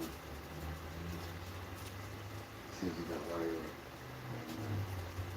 Yeah, because I don't want it to think that he's to blame for it. Because he doesn't know what we're going to find out. So, we're going to blame him. It's really nice about that. Give a couple of strips. Like, oops, what would you this one? Shh. Let me tell him one minute. You know what farmers like? He says, look here, there's plants of wheat. Defata. Right. Time to eat some food now, chill out now. I'm resting my little legs today. Back on the reading. I like done that typing for a bit, haven't I noticed, Father. Done lots of reading though. Lots of reading. I'm on Joshua.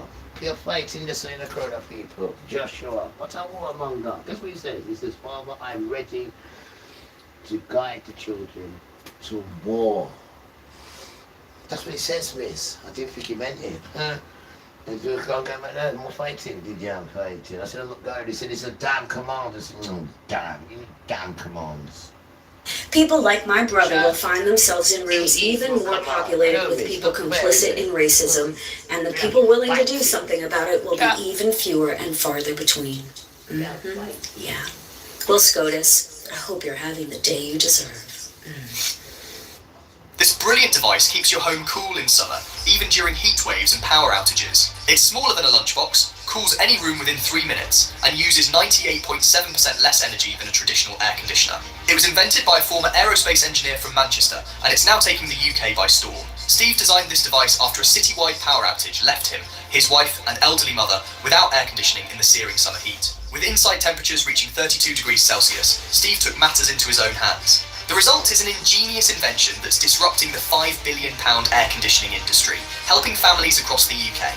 Having worked on cooling systems for deep space rockets in the aerospace field, he reverse engineered the existing aircon unit in his home and built a more efficient cooling device. It sucks in the surrounding hot air, passes it through a liquid compressed cooling cartridge, and blasts cold air back into the room. Immediately after he turned it on, temperatures in the sweltering hot living room plummeted from 34 degrees Celsius to 17 degrees Celsius in just 3 minutes. Amazed at the results, Steve put his prototype through controlled testing. His invention cooled down a 37 square metre room by 17 degrees Celsius in minutes, keeping it cool using only 2.3% of the electricity of regular air conditioning units. Weighing just under 1 kilogram, the small and lightweight design allowed the device to run for over 12 hours. recycling the air already generated to create a non-stop loop of cold air that's 99% efficient. It didn't take long before greedy air conditioning companies lined up to license Steve's invention. Worried they would inflate prices and take advantage of homeowners, Steve decided to partner with independent engineers and trustworthy former colleagues instead. Together, they perfected his prototype and prepared it for mass production. It's called the Mini Portable Cooler, and it cools down rooms rapidly using only tiny amounts of electricity. By recycling cold air, practically no energy is wasted. Just plug it in for continuous, non-stop cooling in any room of your home, or charge it via USB to stay cool anywhere you go for over. My bottom is clean, and my front. You heard what that baby said. Clean bills. He said that with his whole chest. And I believe that he is a part of the group that Whitney was talking about, the children of our future. We have stumbled upon them. Because I've been searching high. And I've been searching low. And I have not been getting any results. But that baby said what he said. TT, we got you. Don't worry. We got you. Said what you said. This new generation is so soft, says the same people who were crying 50 years ago over having to share a water fountain with a black person. Jim Crow began being dismantled in 1954 and it was totally dismantled by 1968. A lot of people that were around during that time are still alive. The children during that time are between the ages of 50 and 80 today. And just because they were children when this was happening, and they may or may not remember it, didn't mean that they weren't taught these ways, because who raised them? The very people that lived through segregation raised them. That's why we see a lot of people being openly racist, especially the boomers, because this is what they grew up with. So yes, young one, you said that the same people complaining that this younger generation is soft are the same people that were complaining about drinking from the same water fountain as somebody with a different color as them. Here we are today, still seeing them cry because they're not the superior race, as they've tried to continue to be the superior race. Not all of them, but most of them. Now let's also not forget the people of color that ass kiss, because they think that the more they kiss us, the whiter their skin color becomes. The people who kiss us, the people of color, and they think the more they kiss us, the lighter their skin will be. What with your materials, what they stole from your ancestors. But now look here. Now look here. This is why your ancestors, they cringe when them see you. They cringe, right? When them see you. You forget what they done to your ancestors. What do you mean you're not bothered? What do you mean you're not bothered? This is why you're suffering. This is why you're suffering. This is why you're suffering. Because you think you're nice, right? You don't even spray yourself after you fart. And you think you're nice. Because you ain't got no spirits around you. That's why you're not nice.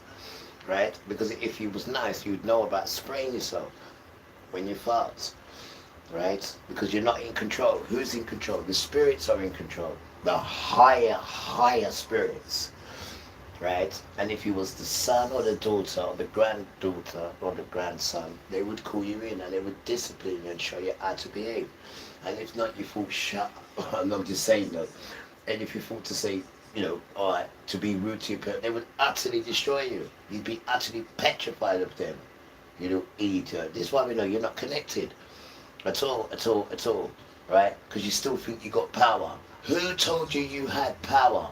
Stealing people's stuff and putting fear into people is not power. What up there? I go and show your power. When Father puts you at the front and embarrasses you, you will know about power. When you start seeing one or two things come out the sky, just to test you, right? Because these people are hiding and not showing you the stuff that's going on in Israel. The ground, when Bible says turn to putty, and it turns to putty, and you got all these people who think they're nice and sexy, sit down having a meal, yeah, have your meal, and next minute they're gone. Where they gone? The ground turned to putty. And when it turns to putty, what happens? It goes down. As it goes, it just goes down. Whatever's on, it just goes down. Huh? But you're not showing people these things, are you? What about when the birds come and get you? We're not talking about 12 or 16 birds. We are talking an army of birds. One person. Why aren't you showing people these things? That's it for yes. Why aren't you showing them? What about the sea turning red with blood and all the fishes are on the top dead? Why aren't you showing people these things? You look a batty face. You controlled the world, didn't you? Right? You want to show off in the world. You've only got control of it because the children are here. This is why the world is working in its sequence. As soon as they take the children out of this, do you think the world's going to be working in its sequence the way it works? For devil children like you who don't even praise Father, who have taken the sun and said the sun belongs to us, we're going to have it on this day. The moon, we're going to praise. And when we have our cakes, we make the cake as the moon god to celebrate the moon goddess. So when you make a cake, which is the shape of the moon, you're bringing that moon goddess into your birthday. Because you're in a pagan dance. Everything is pagan. Everything's to praise one of their gods. And they got multiple gods. Multiple. So when these idiots are saying God, you need to ask them, is it God of Israel? Which God are you on about? And then you see them start fumble. I'm squeaking one time, then you know it's not God of Israel. They're on about these stupid, idiotic children. But because people don't understand and know what's going on, they can just say, oh God love me. But now people are starting to know what's going on. And you ask these devil children questions, and you will see, just by their answers, how they got paid. How they got whatever they've got. But they're not telling you about the blood drinking. They're not telling you about the sacrifices that come with it, you stinking smelly tramp. Huh? Why aren't you telling people about the sacrifices that come with it? Because you ain't nothing special. You had to sell out to get what you've got. And you damn well know you had to. Because there's no other way they would allow you on the platform. I should know. You sellout tramp. Right? And to all people who think you haven't got talent because you're not on them platforms, you hold on to your talent in your beautiful house and show your talent, right? Not on their platforms at all, right? You don't want to go on their platforms. Your talent is too beautiful. They will take the talent from you, right now, and put some foolishness in you and commercialize you. And on top of that, you've got to make sacrifices to them, right? And it's very difficult to get out, and you've got to be sworn to secrecy, otherwise they'll turn and kill you. You're all idiots and you're all panicking now because all your secrets are coming out, and then you're going to die, right? You gave up life just for that nonsense, and you think you got talent because you want everybody to look at you and want to praise you. Now everyone's against you, and I'm telling you, you've got no bastard talent. Excuse my language, Father. You've never had no talent. All that stuff is choreographed. You've got to make it all up, and then you're going against nature, all that. That's not how you dance. You glide in it, you stupid idiot. And you think you got talent. When you're going against nature with your choreography dancing, which is all programmed nonsense just to look good. And then 10, 15 minutes later, you're tired. But you're doing all that just to look good. That's not that's not how you bubble or dance, you damn idiot. You're going to dance like a ballet dancer. You're going to make love to the thing. And let the thing make love to you, you idiot. Move out the way, man. With your commercial nonsense. Right? A commercial has no love or no feeling into it. Just like the complexion that you're sporting with. You lost your humanity. When you lost your melanin. You lost your humanity. You damn tramp. And you lost your protection from outside when you crossed the threshold of your house. That's your protection from out there. Because out there's a jungle, you idiot, full of disease and infection. And you need your melanin as protection. But what did you do? You turned against it, sorry grandma, and called it nigger, fuck, black bastard. Then you expect it to be nice to you, you damn crock of spring. Rasta, you are the worst children just to get your own stinking way. And then when people do look at you, and then see where you're coming from, they're horrified. From where your history comes from. Horrified. And then you want to go on like you're better than everyone. I mean, Rasta, the brass neck of it done. Because this is what they grew up with. So yes, young one, you said that the same people complaining that this younger generation is soft are the same people that were complaining about drinking from the same water fountain as somebody with a different color as them. And here we are today, still seeing them cry because they're not the superior race, as they've tried to continue to be the superior race. Not all of them, but most of them. And let's also not forget the people of color that ass kiss, because they think that the more they kiss ass, the whiter their skin color becomes. But yeah, Let me know what you think in the comments below. You know, I'll never forget the day a white buddy of mine said black people don't deserve equality because they could never get enough. Yeah. And that's true. White people are actually scared of equality. That's just how racist we are as a people. It's not just that one person. That's honest. White culture in general. Probably, I would say most white people, when they hear the word equality, they fear that white people will be oppressed because brown, black, and indigenous people might actually get what's fair and just. That's just how racist we are. And we're so obsessed with the idea of not having equality in America for black, brown, and indigenous people that we don't have health care. Yeah. That we don't have economic equality. Yeah. I do have to echo this beautiful gentleman here. And he's been fighting justice and people of colour's corner for a while. But what he's going to say here is absolutely true, guys. The reason why beautiful white children in America do not have health care, guys, right, is because brown people would get it. So we're not giving it to you. Why? Because brown people will also get free health care. So we can't give it to you. Do you hear that, guys? This is America. And to this day, it's still the same. They will not give them health care, free health care, because brown children will get it as well. And it's just echoing this as well. This is how wicked. These are the same people say, get rid of your husband and I'll pay you welfare. These same wicked people, these here. After one set of children, brown children. They won't even feed their children health care because brown sons will get it. That's how wicked this thing is. Let me know what you think in the comments below. You know, I'll never forget the day a white buddy of mine said black people don't deserve equality because they could never get enough. And that's true. White people are actually scared of equality. That's just how racist we are as a people. And it's not just that one person. White culture in general. Probably, I would say most white people, when they hear the word equality, they fear that white people will be oppressed because brown, black, and indigenous people might actually get what's fair and just. That's just how racist we are. And we're so obsessed with the idea of not having equality in America for black, brown, and indigenous people that we don't have health care. That's right. That we don't have economic equality. We don't have reasonable gun laws. Our liberties are being stripped because we have a fascist, racist, white supremacist regime in office because we are so scared of equality. We're so scared that black and brown folks might become the majority one day. Zero. That we had a black president, and now we've got to have a white supremacist president. That's how scared we are of equality. That's how racist we are as a people.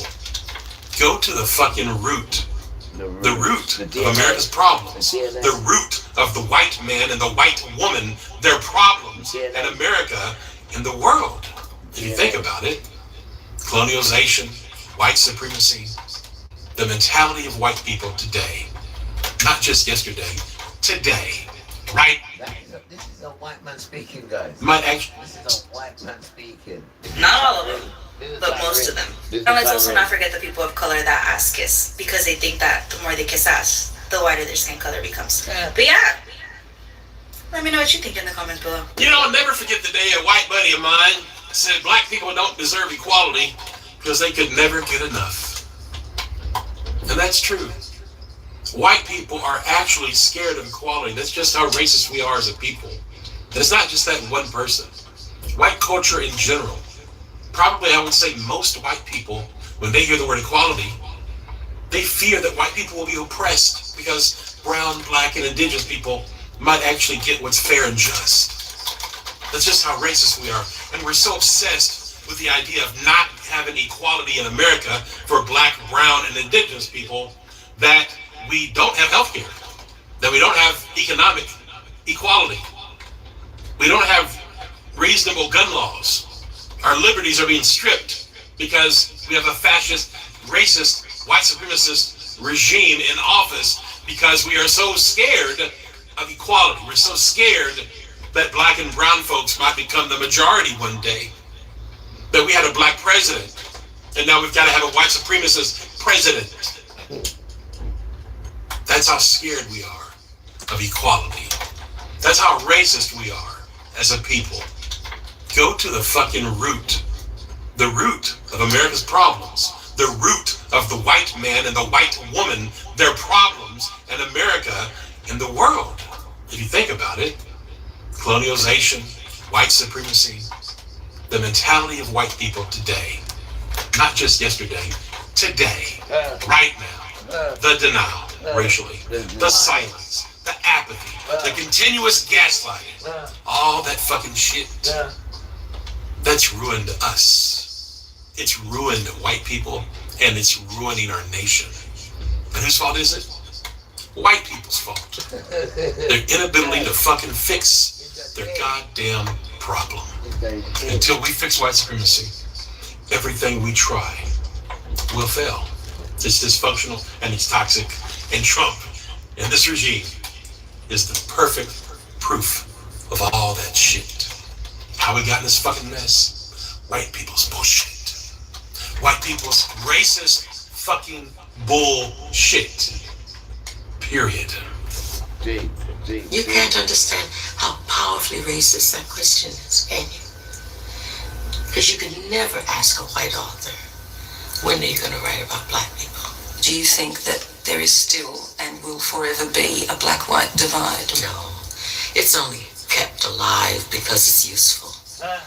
When it stops being useful, they'll get rid of it. Useful to whom? To white people. Don't let its ordinary look fool you. Many families are now putting this on their faucets. It filters out sand, rust, and insect eggs from the water. The best part is, they need it. Well, that is attributing a kind of a willful intent. Of course it's willful. It's irrational. Everybody knows it doesn't make any sense.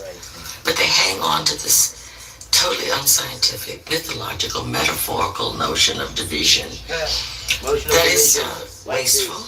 It costs a lot. It diminishes the people who feel that way, and it hurts the people who don't feel that way.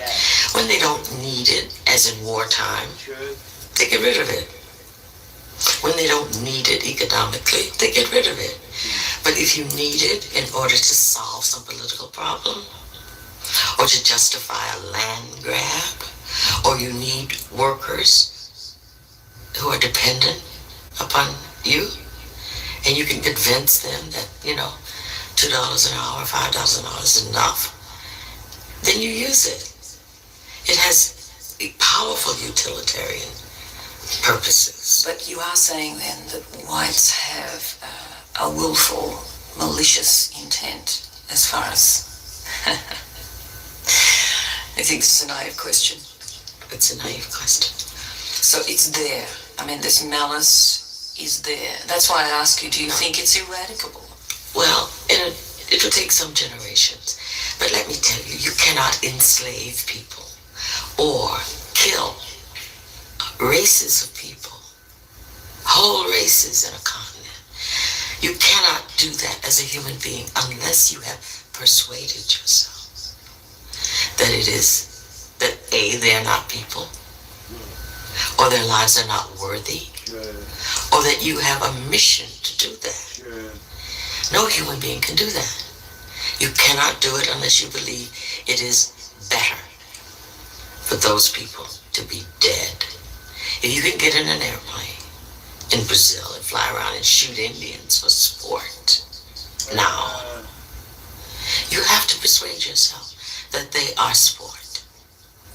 Now, I don't know if that's malice or psychosis, but it exists. And the people who do it know it. They know that they are living a lie. Do you think that there is something inherent in us, in whites, that undervalues someone whose skin is not the same color as ours? It's not inherent at all. It's taught. And it's taught by theologians. It's been taught by scientists. Racism is a scholarly affair.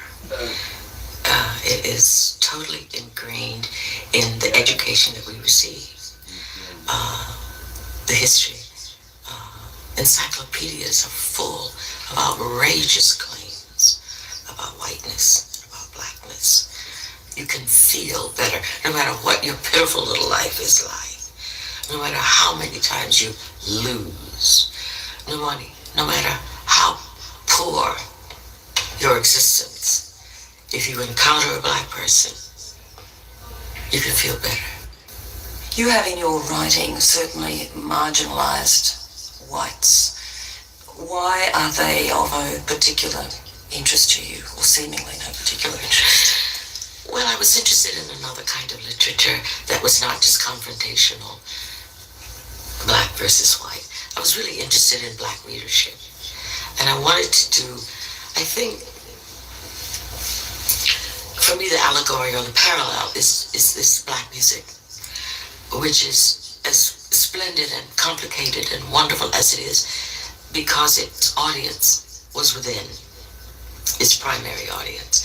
The fact that it has become universal, worldwide, anyone, everyone can play it, and it has evolved, is because it wasn't tampered with and editorialized within the community.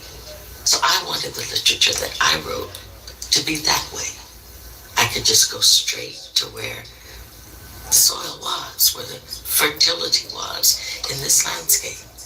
And also, I wanted to feel free not to have the white gaze in this place that was so precious to me, which was the work. And you will maintain this safe place for yourself, for your art? You don't think you will ever change and write books that incorporate white lives into them substantially? I have done. In a substantial way? You can't understand how powerfully racist that question is, can you? Because you can never ask a white author, when are you going to write about black people? Whether he did or not, or she did or not. Even the inquiry comes from a position of being in the center and being used to being in the center. And saying, you know, is it ever possible that you will enter the mainstream? It's inconceivable that where I already am is the mainstream. Good people have had to pay for us. The money they've had to pay, £1,776 and 20 pence for the lie that woman over there, the crippled son told. Is how wicked these children are, because there's nothing to them. That's why there's nothing to them. They're a laughing stock, and they just want people to look and honour them. And when you don't, then they go around and do wicked stuff with the system.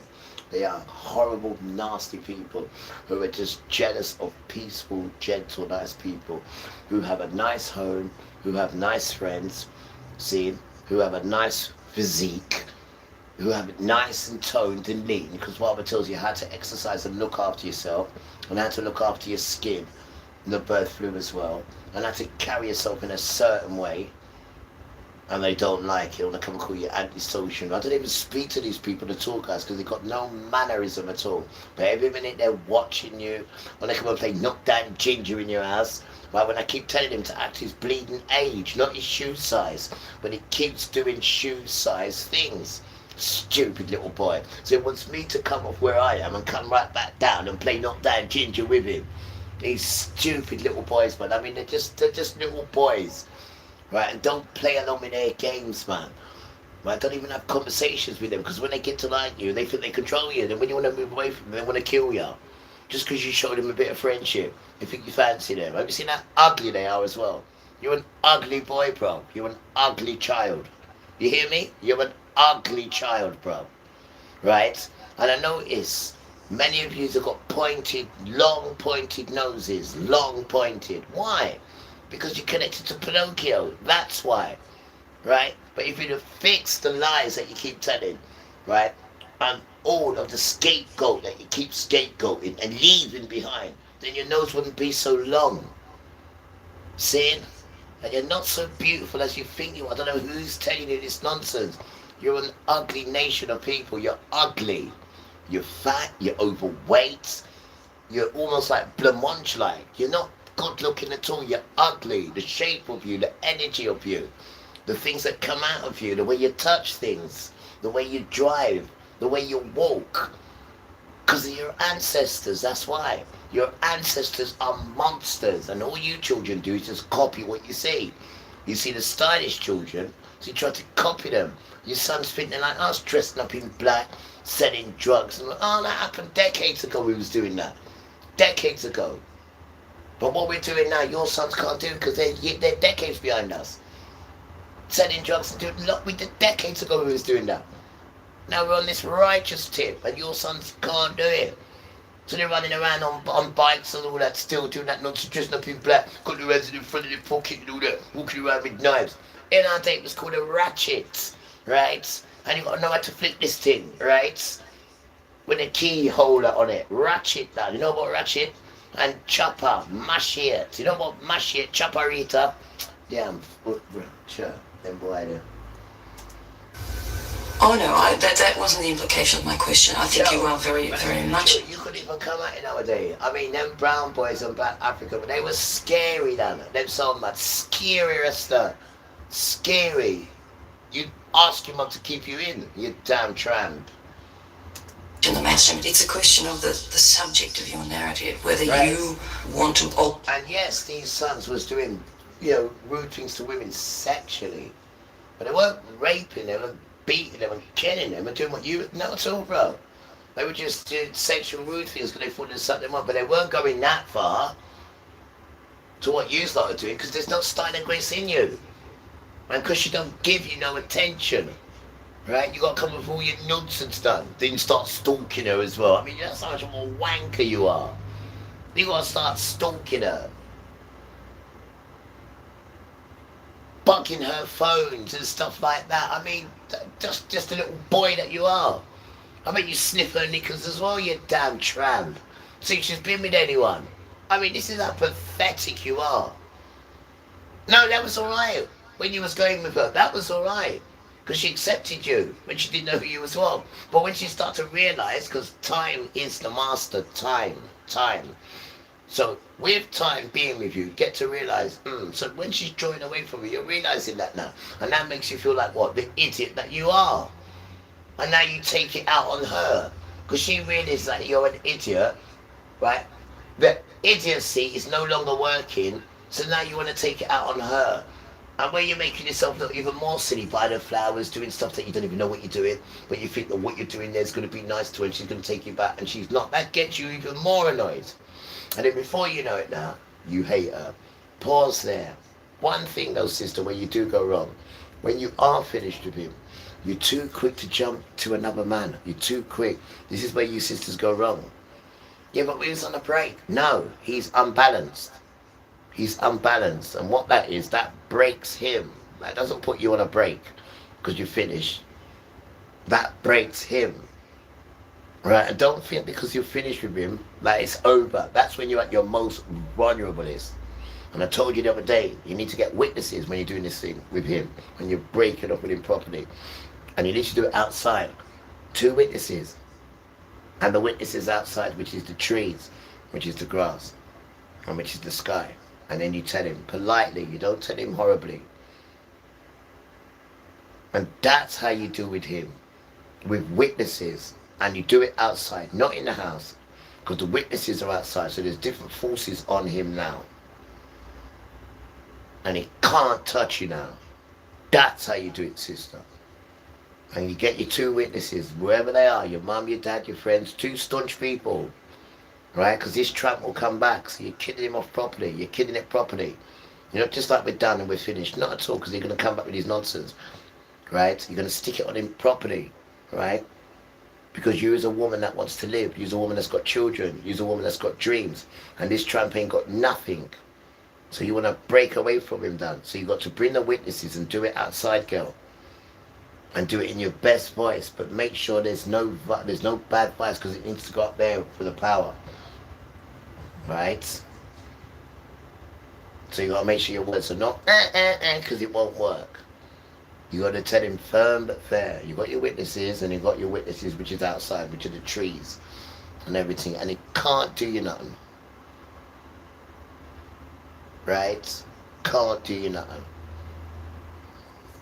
And that's how you deal with these sons. You bring it to them, but you bring witnesses done. right? Because he's an idiot. Once people know what he's about, and he knows that people knows what he's about, he knows he's got to back off. And then he'll start coming with all the nice ways. And no, you don't want nothing to do with him at all. End of. He's unstable. Right? And make sure you bring your witnesses. And then you're outside. And he can't do you nothing, man. He's an idiot. And when you're dealing with him, make sure you're not frightened of him. Because that's half the battle. No fear, girl. You got your whole life ahead of you. We all make mistakes, right?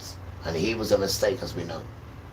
Right? And you ain't going to get rid of him just doing it on your own. It ain't going to work like that. You need to get 2 witnesses and do it outside. This is your life you're dealing with, and he thinks he's got control of you. But when there's people outside, when the pressure is on him, then he buckles. I should know, because we're bringing them out all the time, and they buckle. They run behind women, and if they can't they want to kill the women. But no, because what we're telling the women to do is to go outside with this tramp and bring 2 witnesses with you, and you've got the witnesses outside, and then he buckles. Even if he wants to shout and that, the witnesses have seen it outside, and they would deal with him later on. Don't worry about that. You just don't shout, darling. You don't shout. You break it then. You don't shout, because you're giving it to them now, and they got the power. But they don't accept it when it's all that nonsense. That's not the power. The power is gentleness when you're bringing them. Firm but fair, but not, they'll walk away from you. They're gentle spirits. The raft is theirs. The word I'm looking for is revengeance. There it is. Revenge is mine. Revengeance is mine. There it is. It's not for you children at all. You're too beautiful for all that. That is his department. Revenge is his. All you need to do is get yourself ready to accept him with no anger. None at all. And any problems you've got, any fear, you go and see them.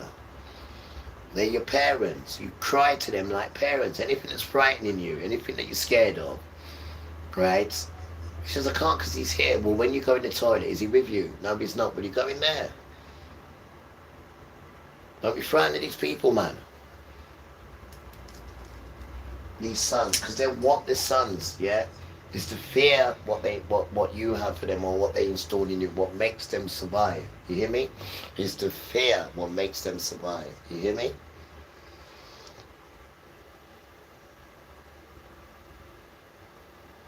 And they're idiots.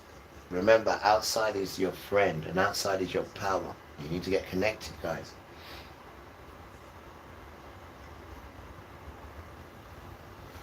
You need to get connected. You're not on your own, man. Just cry for help. Your children. Go back to being a child. They weaken at children. Weaken at children. That's why it says, oi, come here, you. Don't let me hear the children crying to me, because I will utterly destroy you. And then it says, but you know what the problem is, son? I say, what, Father? It says, the children don't know me to call to me. I said, I know. He said, well, you've got plenty of work to do in it. I said, very true, Father. Very true. Very true.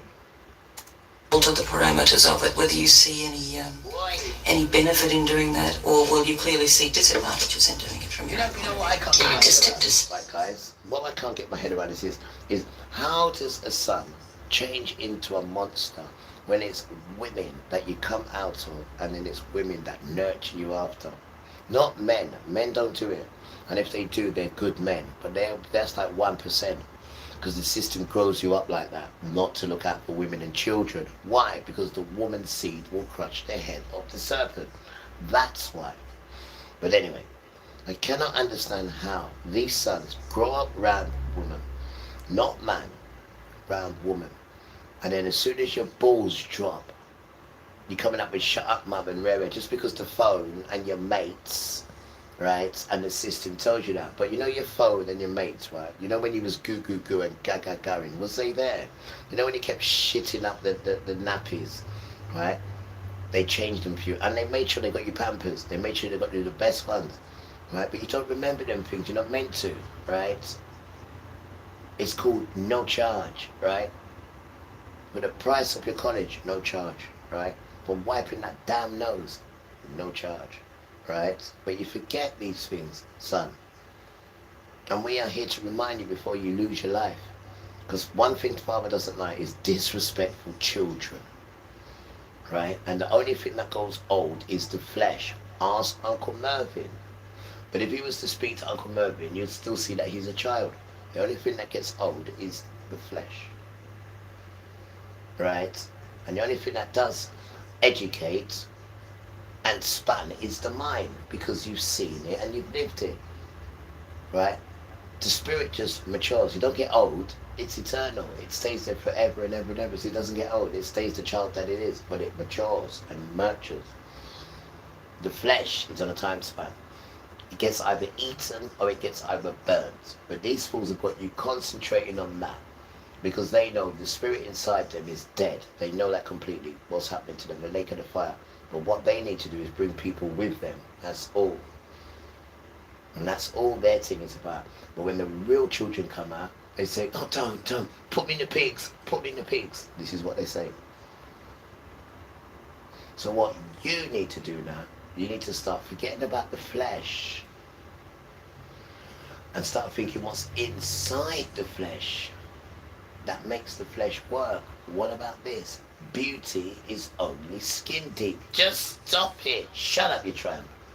Beauty is only skin deep. So if it's only skin deep, if the beauty inside begins to work inside, then what happens? It shows outside, doesn't it not? So everything comes from within, but everyone else is suppressed and working on what this says and what that says and what he says and what the computer says and what this white fool system says. No, not at all. Because everyone inside is different. Why? Because we was all created differently to fit the kingdom, which we're coming up to next. We wasn't fit for this thing. We're being redoctored to fit this stupid nonsense done, right? When we've all been created for his kingdom for certain reasons. You know what the man said? I knew about you even before I put you in your mum's warm room. I sanctified you even before I put you in there. So that means he has a plan. Right? So if he's got a plan for me, he's got a plan for you. But he says you've got to read the Torah, because this is the only way I can accept you. Right? And not to say you've got to do the Torah, because the Torah now is Emmanuel. He's taken that burden, Emmanuel. So yes, you don't have to do the Torah in a certain degree. Meaning, you ain't got to burn animals. Right? And say, oh, I'm sorry I did this. No. Your sacrifice is Yeshua. That's your sacrifice. That's what got changed. That's what got changed.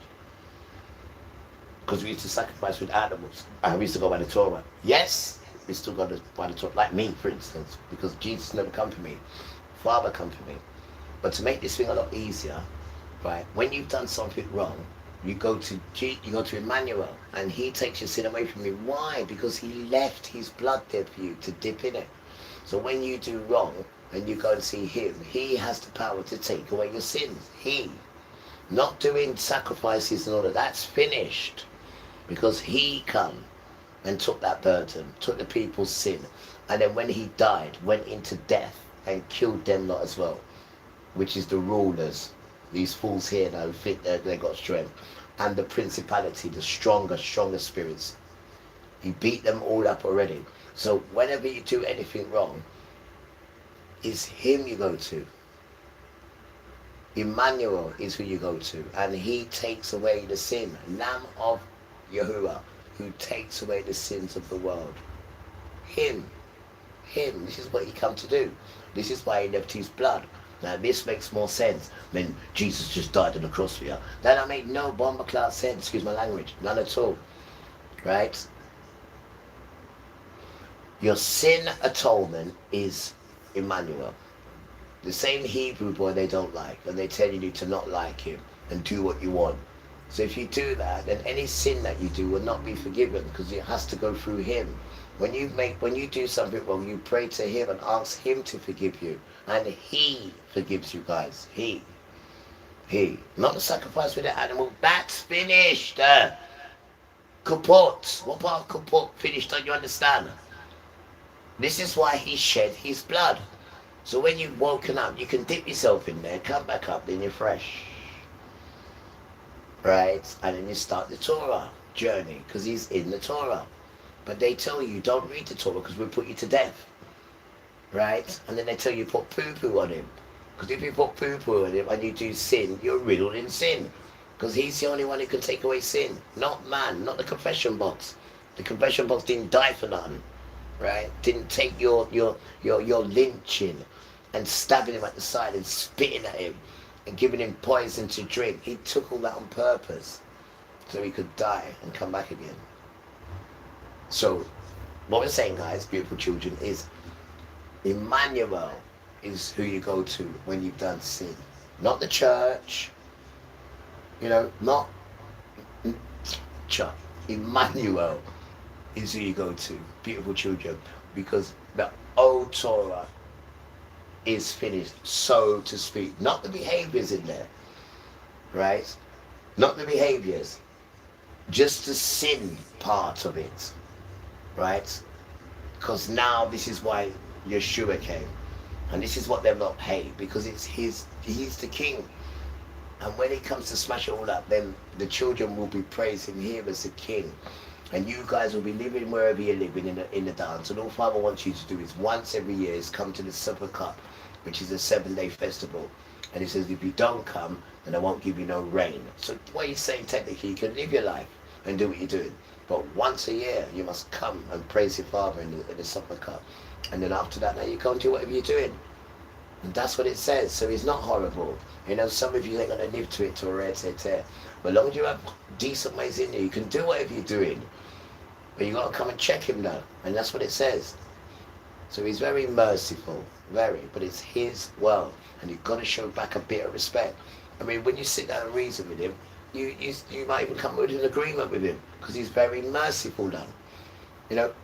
You want to do something and he's not too with it, and you say, oh, Father, I'll do anything, I'll do some cleaning for you, or I'll tell people about your word, or I'll try harder, and he likes that, and you say, all right, because don't forget, you can change your heart, he can change your heart whatever he wants, right? But he wants to see you trying and see where you genuinely are as good children, because you're good children, just been infected, guys, just been infected by a system, right, that encourages you to do bad, and wait for it, the damn Adam, right? So that means because of the damn Adam and the Halwa, who you call Eve, that means we are in sin, because the lion, which is the semen in his balls, the damn Adam. So anything that comes out of it is in sin. Why? Because Father disconnected himself from man.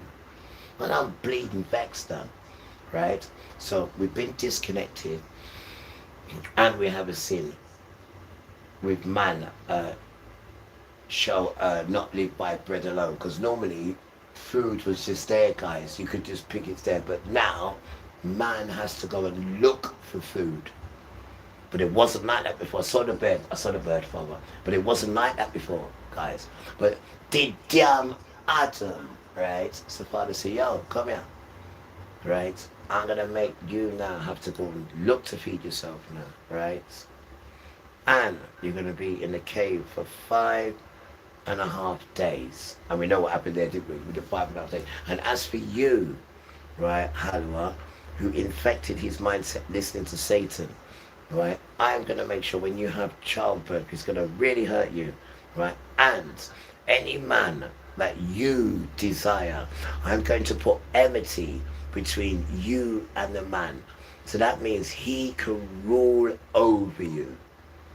And that curse is still there, because Father is annoyed, right? Because that was the first male, Mamek, right? And the first command, Megim. The first. And he failed. So I had to damage it. I said, stop it, Father. Right? And the little idiot, right? He thought he was in there for 5.5 days. Well, it is, though, isn't it? No, son. I switched it round on him, right? I said, yes, it is 5.5 days, yeah? But it also means 1 day is 1,000 years. He started crying. He got the maths quickly. Father said, wait, dry your tears. So that means you have to do 5,500, not days, not weeks, but years. And they started crying hard. He said, go back in the cave. He said, we can't see. It's dark in there. He said, get back in the cave. And they had to get back in the cave. And they're still in the cave to this day, guys. There's still, it's called the cave of the treasure.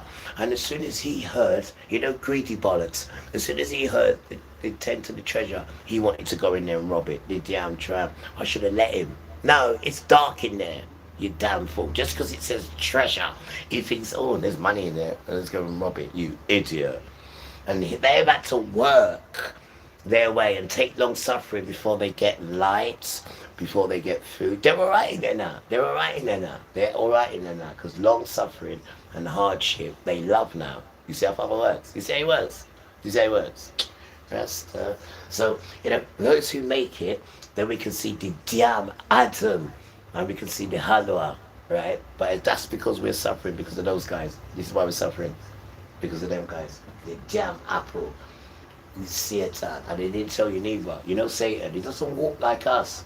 He slivers on the ground, that tramp. So Ali Afido is look to the left, you can't see him. Look to the right, yeah, see the sliver on the floor. You can see it, the sliver. But sensible women, they have in their handbag what? The lawn more, because where he lives in it. This snake in the grass. But as soon as the woman takes out the handbag and she opens the top, you start seeing this, the grass starts shiver. Okay, no, right? The sister have her lawnmower, and then you should start the lawnmower, He sees like a million, right? Snake, right? Start run up and down, and guess who's leading it? The culprit. Wait, snake in the grass. We're coming to get you, bro, right? Because you like biting women and children. You're poisoned, done. Advantages, there are no pluses for we don't like you, bro. Being an African-American writer is sort of like right? We don't see grandma and grandpa because you want to take their place and you don't even know anything. Writes about Russia. Right, yo, where is the allotment? Now imagine if you put an allotment there now. The children can be there, grandma and grandpa control it, and they would learn manners and they would learn how to grow crops. And this is what we need to do. We need to learn how to grow our own vegetables, relying on a damn system. Right? Which kind of system? That system is a good system, right? Them cater for the people, Well, tell me, how comes we ain't got no gas and we ain't got no electric then? Right? And they sold it. No comment. Don't no comment me. Where is the LBC electric, right? And where is the BT gas? Where? No comment. No comments. No comments. The Trump. Russian for Russians. And the fact that it gets translated and read by other people is a benefit. So now we've got to pay extortion prices. It's a plus. For electric because but he's not obliged sold. But to ever consider writing them. You know how much billions of people in the earth and people need them gas and electric, and this tramp sold it. I mean, how did it come to you? Huh? I can't hear you. I was going to check on. How did it come to you? I mean, the big plan of selling, the greatest resources a country once had. How did it come to you? Was it Margaret Thatcher and privatising? Huh? Was it Tony Blair, that bloody slave master? Or should I say warmonger? Him and Bush, down with Bush. What made you forget about the people and sell the greatest assets? Was that the time when he took grandma and grandpa's winter field bill allowance? Huh? Like that. I mean, these people, man, they are the worst on the planet. And then they got the audacity to come on their platform and talk about how they help the people. When they take from the people, they put all the taxes on it so they can survive. And don't forget, these people are they're in trillions in debt, man. I'm sorry. They're trillions in, I'm sorry. I'm so sorry. They're trillions in debt, right? There is no way a prince, right, or a Prince Jr., right, is going to look at you when you're trillions in debt. Wait, there's more. And, right, and you haven't even got an emperor or an empress. And a man showing me what royalty we come out of. And you ain't even got an emperor or an empress. And when I'm looking at all your jewels, wait, they're ours. The Queen's hat that she's got with that diamond on it, the purple one, that belongs to a 7-year-old Indian son. 7-year-old Indian prince they stole it from. And every year they keep asking you for that purple stone. And what do you keep saying? No comment. So a king and a queen and an empire, right? Or a monarch cannot be a monarch with stolen items done. And a monarch cannot be a monarch, guys, right? Because when we're talking monarch, we're talking spiritual, serious stuff. And you have to have an emperor and an empress. You have to. That's like having a mum and a dad without a grandma and a grandpa. It's just absolutely ridiculous. Hurry, come up. Right? And because you haven't got a grandma and a grandpa, right, you broke the laws in marriage. And now he's got cancer. And he ain't got the audacity to tell you what cancer he's got. Tramp. When he got cancer, right, for cheating on Diana, he broke his vows. He broke his vows. You can't make a vow to father and break it. It gives you cancer now. The worst one as well. That's what you want to tell people which one he got. Tramp. French people. And he tried to make sure he got a virgin girl as well, but you ruined her life because she was faithful to you. And you got caught saying you want to be a tampax to go inside someone else, the one that you're with now. But because your mum wouldn't let you ride her because she was the local bike. Carmela was the local bleeding bike. You asked your mum many times, you even blackmailed her. And you even said to her, if you don't let me marry her, I'm not going to be your king. And your mum said, all right, then you can marry her. Am I lying? Am I lying?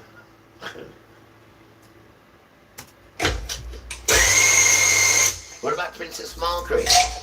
Yeah. You know Princess Margaret, right? Or Americans. You know these white boys? You see what? You know these rich white boys? They had to run from Princess Margaret. Why? Because they couldn't handle when it comes to sex. She was a proper machine gun, right? Where did they send her? They sent her to the Caribbean, right? Because they couldn't handle her, right? So she was in a place called Montserrat. Someone in white man bought it or whatever and gave her a piece of it. And she was just up there regular, drinking alcohol and just getting mashed by a black man. And the white men ran from her. All the rich white men that she's around, go and see the documentary. It makes you laugh. She was a proper harlot, she was. Proper harlot. And boy, could she go.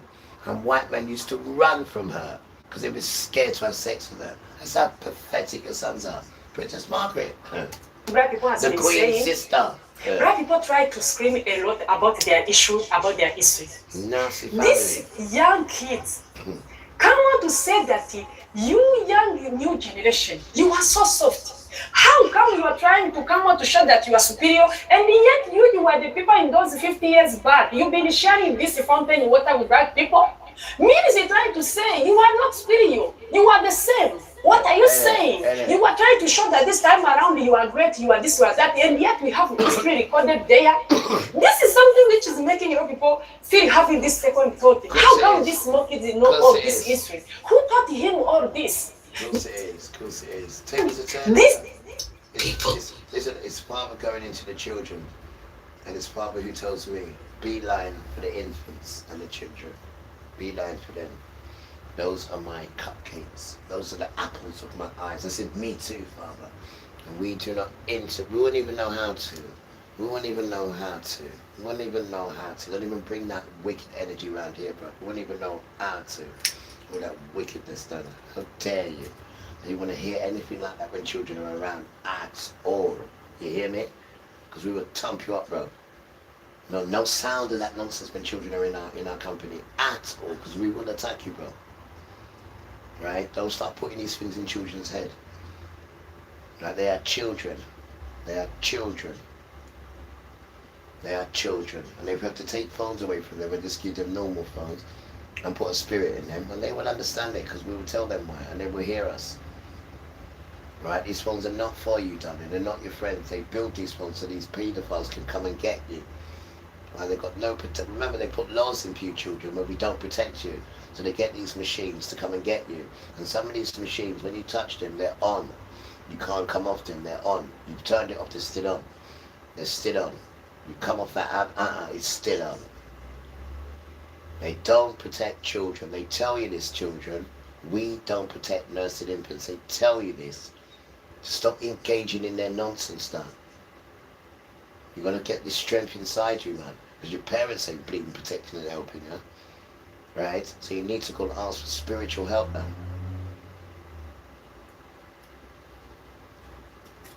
They don't protect children. They bring children to their pedophiles. who they're always protecting. But they should be beating them up down. They should be beating them up down and taking them off the earth. They're interfering with people's children, you stupid tramp. But you're protecting these sons. You're just as equal as them, do you hear me? You're just as equal as them. Father and all those children are going to treat you just as equal as them when they get exposed. And they get exposed very soon. Interfere with people's children and turning a damn blind eye. Involved in some sort of ring where you're interfering with children. Yeah, we're going to put curses on you, bro. Watch me. And outside is going to be the witnesses. And when you see the tree start turning on you, your heart will stop beating. Good, you deserve it, man. You deserve it. You deserve it. You little pedophile. You deserve it. Object of your narrative, whether you want to alter the parameters of it, whether you see any You're not protecting children. any benefit in doing that, or will you clearly see disadvantages in doing it from your own point of view? Artistic disadvantages. There are no pluses for me. Being an African American writer is sort of like being a Russian writer who writes about Russia, in Russian, I have no idea. for Russia. Maybe I forgot, mother. I have no And the idea. fact that it gets translated and read by other people You need to go back is to a when he was a benefit. little son.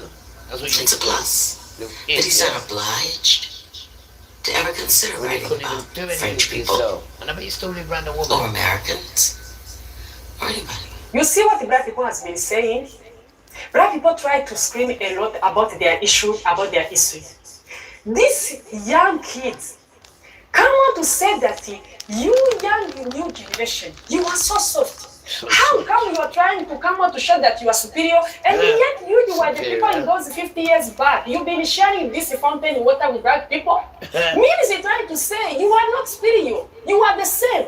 What are you saying? You are trying to show that this time around you are great, you are this, you are that, and yet we have history recorded there. This is something which is making a lot of people still having this second thought. How come these small kids know all this history? Who taught him all this? This is what we've been saying. You see black people try to scream a lot about their history. There will be a time. White people themselves, they will try to teach each other what the black people really passed through. The way their system write to them.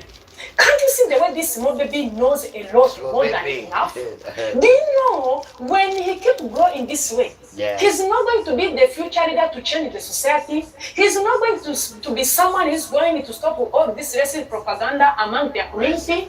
If we have a lot of people like this, imagine how the future will be. And this is why people, they got surprised to see these young kids telling them something like this. They got, wow. Why? Wow! How this young baby knows all this, even as we don't know? Who taught them all this? I think he's right. I think we are not supposed to be like this. I think we are not supposed to treat black people this way. Why would even people choose to treat other people this way? They started to have this in mind to say that, oh wow, I think we are waking up. We've been having this ignorant spirit. We never see that things were like this in the past. You see? You see? Yes, miss. They brought all this racism and hatred to divide, race to conquer. But the people in those back days, they used to be the same. They used to share different things. They used to move though they used to be segregated, but they used to stay in the same area, in the same climate. When the climate change, it's not going to change there only in the white community. It's going to change all of you in the same area. But this time around, I don't understand why you keep bringing these things showing that you are superior, and yet you have never been superior. It's the system who came up to support you to be the way you are. But for you, you are just like other people. He tried to say we are all the same. Stop to oppress other people. Stop to look down on black people. Why would you always think that these people, they are minority, they are trash? What if in the future will come minority, they become majority? What are you going to do? What if one day the table turns, you start to see the consequences and the atrocity and the atrocities your ancestors commit on them? What are you going to do? Sure. This is something which has made a lot of people see. You see this generation, they try to hide them a lot of things, but for them, they are trying to see that there is something which is not moving well. Right. There is something our parents never wanted to tell us, but we are starting to see that there is a lot we need to ask. There is a lot they need to tell us. See? Last time we did a video, these young kids, they came out. God is saying that we are starting to see that this time has been oppressing this small minority. Black people has been passing through a lot. They came out to give us privilege, white privilege. And when we try to see deeply, we see that these people are struggling. Why we don't choose to oppress them? You have seen that video. They try to talk and load each and everything they know. They try even to tell black people, please, we feel your pain, we feel your struggle. But we are kids. We can't have enough capacity to change something big. But we keep talking the way they need to stop all these things they've been doing to you. Now you see. This is a season of change. I think one of black people is trying to fight for them. He's trying to fight for their battle. You need to rest it. What you are supposed to do is only to keep sitting here and pray. At the end, you are going to see the results. God the only is the one who is going to bring change through some people in a way you don't know. Thank you for watching. See you in my next episode. Bye. Want to flush out swollen legs? Stop doing this first. I'm going to show you something about foot and ankle swelling that might surprise you. Most folks have heard of lymph nodes, but what nobody talks about are these tiny drainage points inside your feet and ankles. See, your lymph system works like a network of... Can't be British. You know it's British. Nice and British. British.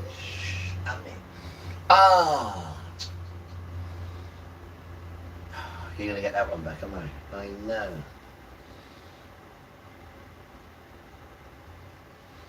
I know. I'm like my man. I know. I just seen him now. I just seen it. Is he sick? Come here. I can't see my way clear. I can't see my way up. I can't see my way out. I can't see my way over. It looks like what I'm preaching is working for everybody else, but it's not working for me. Have you ever told God, I didn't sign up for this? I didn't ask for this stuff that's happening in my life right now. You didn't tell me I was going to get this, go my parents were going to get a divorce. I didn't sign up for this. 90% of the men that are married in this room, I don't care how much you tell me she is your best friend, I bet you don't tell her everything. You don't come to church for people. You came to church to receive instruction and correction and edification and to praise the Lord.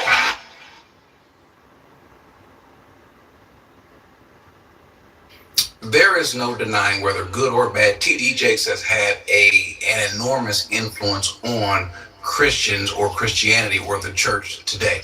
Now, irrespective of what you might think or feel about T.D. Jakes, the word is that apparently that T.D. Jakes is sick. Now, we saw that he had a heart attack last year, and you saw the images of him needing help while he was up on stage preaching. And then recently, just fairly recently, he has turned over the reins.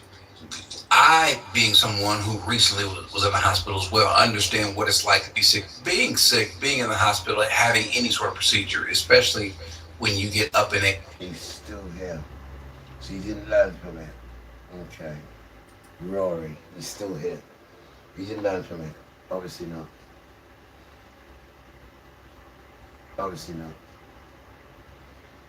Obviously not. He's still there. He's still there. Let's keep you open back.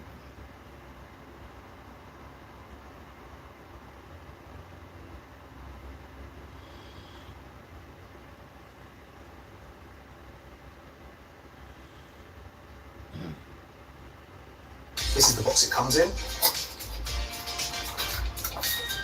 Inside you have your top set. Okay, so where did I leave off? You were talking about what you call the Western mentality and how people of non-Western lineage are now the carriers of Western culture because the originators of the culture are demographically declining. And you said that you are against the people who are making their lives miserable in the West. But you said that they themselves are those people. Right. Right. Yes. You are those people. You are those people. You are. And this is very hard for Westerners to understand, or for Americans to understand, especially if they are from oppressed people in the West, in America, if they're exploited, if they're excluded in their own society. If they have experienced, or if they are currently experiencing injustice and prejudice and lack of opportunity and have other grievances and so forth, they think that if they have grievances, somehow this cures them of the fundamentally westernized psyche. And of course it does not. It doesn't. You know, just because you are so-called marginalized, just because you are discriminated against or what have you in America, in the West, and just because you maybe adopt an oppositional stance, rhetorically, or even, you know, in your mind, a critical stance, revolutionary stance, whatever the case may be, you know, you're a dissenter, you're... I hope you guys are feeling alright. a critic, you're a dissident, etc., etc. You're against the system, you're anti-capitalist, or what have you, you're libertarian, or whatever other sort of ideological position that you take, that you adopt to position yourself as so-called anti-establishment, or even as anti-Western. This is like saying that I'm going to drive my car down a different road than everyone else is driving on. You know? But meanwhile, your car is broken down. 4 flat tires, no gas, no fuel, dead battery. You understand? So you're all on a dead end. You're all on a dead end road. All of you. That's what I like it. And they keep telling you that it's a road to paradise. It's the highway to paradise. But it's a dead end. And it doesn't do you any good to even know that it's a dead end. It doesn't do you any good to know that it does not lead to paradise, because they have already made sure that your car is broken down. You understand? You're not going forward, you're not going backwards, you're not turning around. In this world. No U-turns. No U-turns. You know, you're not taking another road. Just stop here. There's no off-ramp. It doesn't matter even if there was an off-ramp, because your vehicle is disabled. And that's your mind, that's your psyche, that's your cognitive abilities. Stop here. You understand me? That's your civilizational options. Right. You know? You can change gears as much as you want in your broken down car. You can turn your blinkers on, you can turn your turn signal on, all you want. You can put whatever slogans or whatever bumper stickers you want on your broken down car about revolution and what have you. It doesn't matter, your car's not moving. It's not going anywhere. See, they planned ahead. They planned ahead. First they misled you. First they told you that you were on the road to paradise. But they knew that eventually you would expect to arrive at some point at that paradise. And once it becomes obvious that it's not going to, that you're not going to arrive at that paradise, that that's not going to happen, they know that they would have a problem on their hands. So they have been neutralizing you for decades. You know, slashing your tires, emptying your tank, cutting your wires, right? Crippling your engine, draining your battery, and so forth, and locking your doors from the outside. So now it doesn't matter. Now it doesn't even matter whether you know or not that the road does not lead to paradise that you're on, that American road, or that it's a dead end. It doesn't matter now. It doesn't even matter. Road to nowhere. You see what I mean? Yes, sir. You can sit in your disabled car, and you can listen to the radio. That's what you do. Doesn't matter if it's NPR or if it's Top 40. You can listen to a Marxist podcast, or you can listen to an evangelical MAGA program. You're not going anywhere either way. I hope you understand me. I hope you understand me, but I don't think you do. I'm not talking about your system. I'm talking about you as a human being being boxed in by your system. America has proven to be a misled. It has proven to be a misled, misleading its own people, misleading other people. You know, white people are getting misled, black people are getting misled. The difference between white people and black people is one: black people listen, black people read the situation, black people can read the atmosphere. They understand where to step and where not to step. White Americans have been blinded and brainwashed to an extent they cannot even listen to anybody. Whatever they're being told to do, as long as it's white, they'll do it. Whites who are telling them, they're doing it. That's why they voted Trump. And this brainwash has really tampered with the minds, has really tampered with the understanding. It has really tampered with the personality of individuals and how they're supposed to live and all of that. Listen up. White people have been lied many things to. The world has been lied many things to by the Western narratives in terms of many things. When they're lying to people, they expect you to follow their lies. obviously you're going to listen and follow to their lies, right? So many people have been falling to the lies of the Western people. The Western narratives have been confusing and misdirecting and misleading many people, right? But now, themselves, they believe in things that can never happen. They believe in narratives that can never happen. Every single narrative that is believed by the Western people, it's never a narrative that at some point in life it would come to happen, but they believe in it. Chad Bolson is saying, the moment it backfires, the moment they talk to you about something and it never works, it never happens that way, what do they do at the end of the day? They don't tell you that you were stuck. They start, like turning you around and trying to confuse you, you are neutralized so that you cannot go back, you can't keep going forward, but you cannot still ask a question because they've created a system where you are made to believe it's working, even when it's not working, but you will not know that it's not working, but you cannot ask, but truly it's not working. And that has always been the trick. They would never accept they're stuck. They would never accept they failed. They will always want to make you believe that things or something is being done about this, to change this and to make things right. This is what they're doing with this Andy Pandy now as well. The same thing they're doing. Like, he's going to come now and make things different. We can sort it out now. This is them. You're damn right, bro. You explain them right. You explain them absolutely right, bro. You got them bang on. This thing where you are made to believe it's working, even when it's not working, and you can see it, but you will not know that it's not working, but you cannot ask, but truly it's not working. And that has always been the trick. They will never accept they're stuck.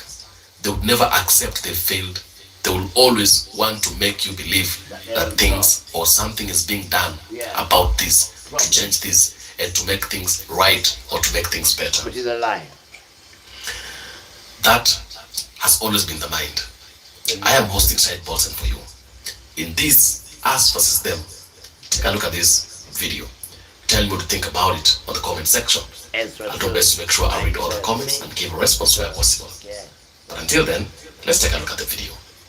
I'm literally talking about your psyche, about your thinking processes. You understand me? I'm talking about your intellectual options, or the options that you have because of your intellect, or lack thereof. Lack of. Because of the non-stop, relentless programming of your culture. Yeah. And I'm talking about your character. Yeah. See, I've talked about community sovereignty, community building, community sovereignty, sufficiency zones, and so forth. Okay. I've talked about building parallel power structures in America as options for people over there. Options. See, this is me telling you about trying ways to circumvent the system that has you boxed in. That's a completely different topic. And when I talk about those things, even when I talk about those things, I know that most people will never make any move in that direction. They won't make the first move, they won't make the smallest move in that direction.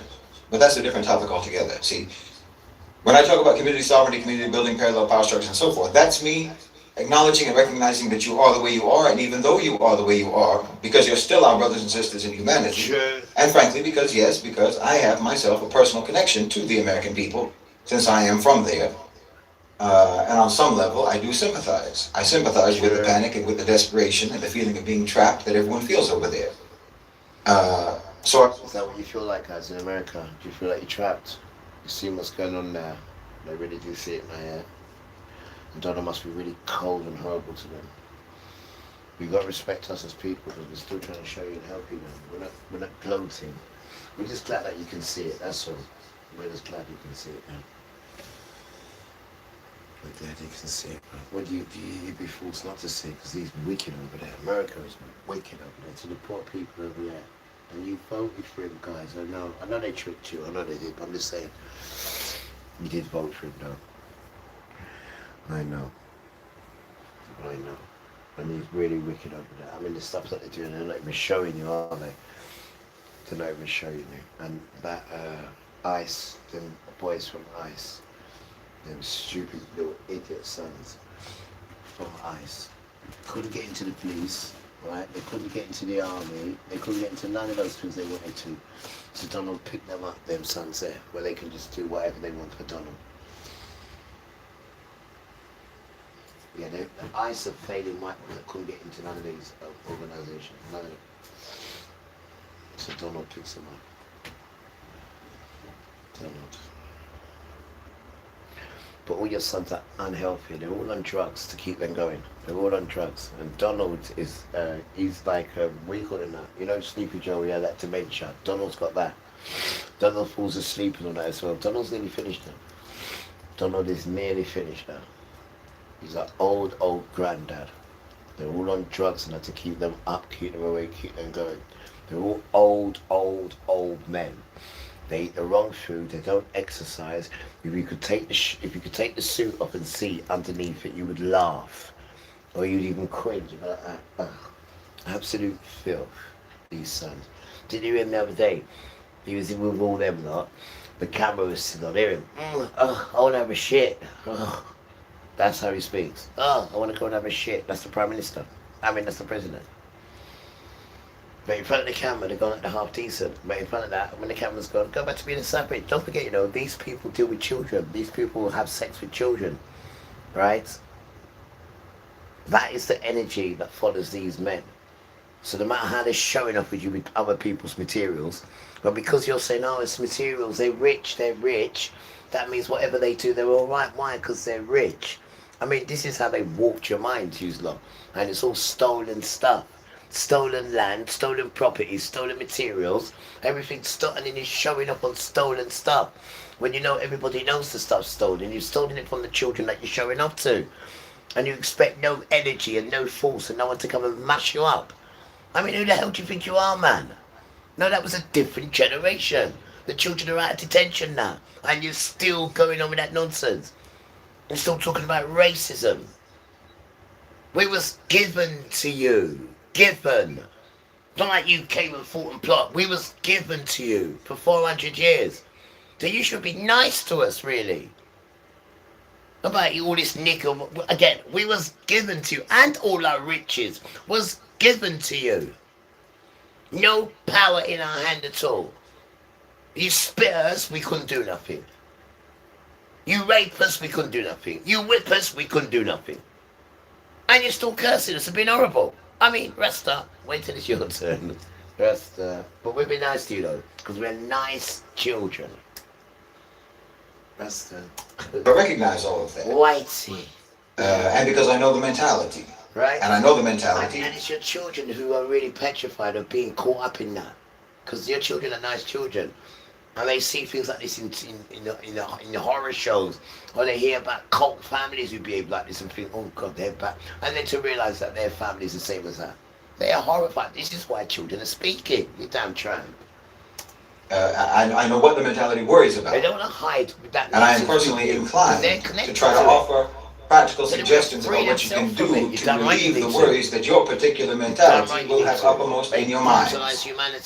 Meaning material security, meaning access to resources, meaning access to services, and the material maintenance of your daily just life. for other people's wealth. See, I know the mentality, and I accept that you have that mentality, and I want to offer some options that can make sense to that mentality. Terrible.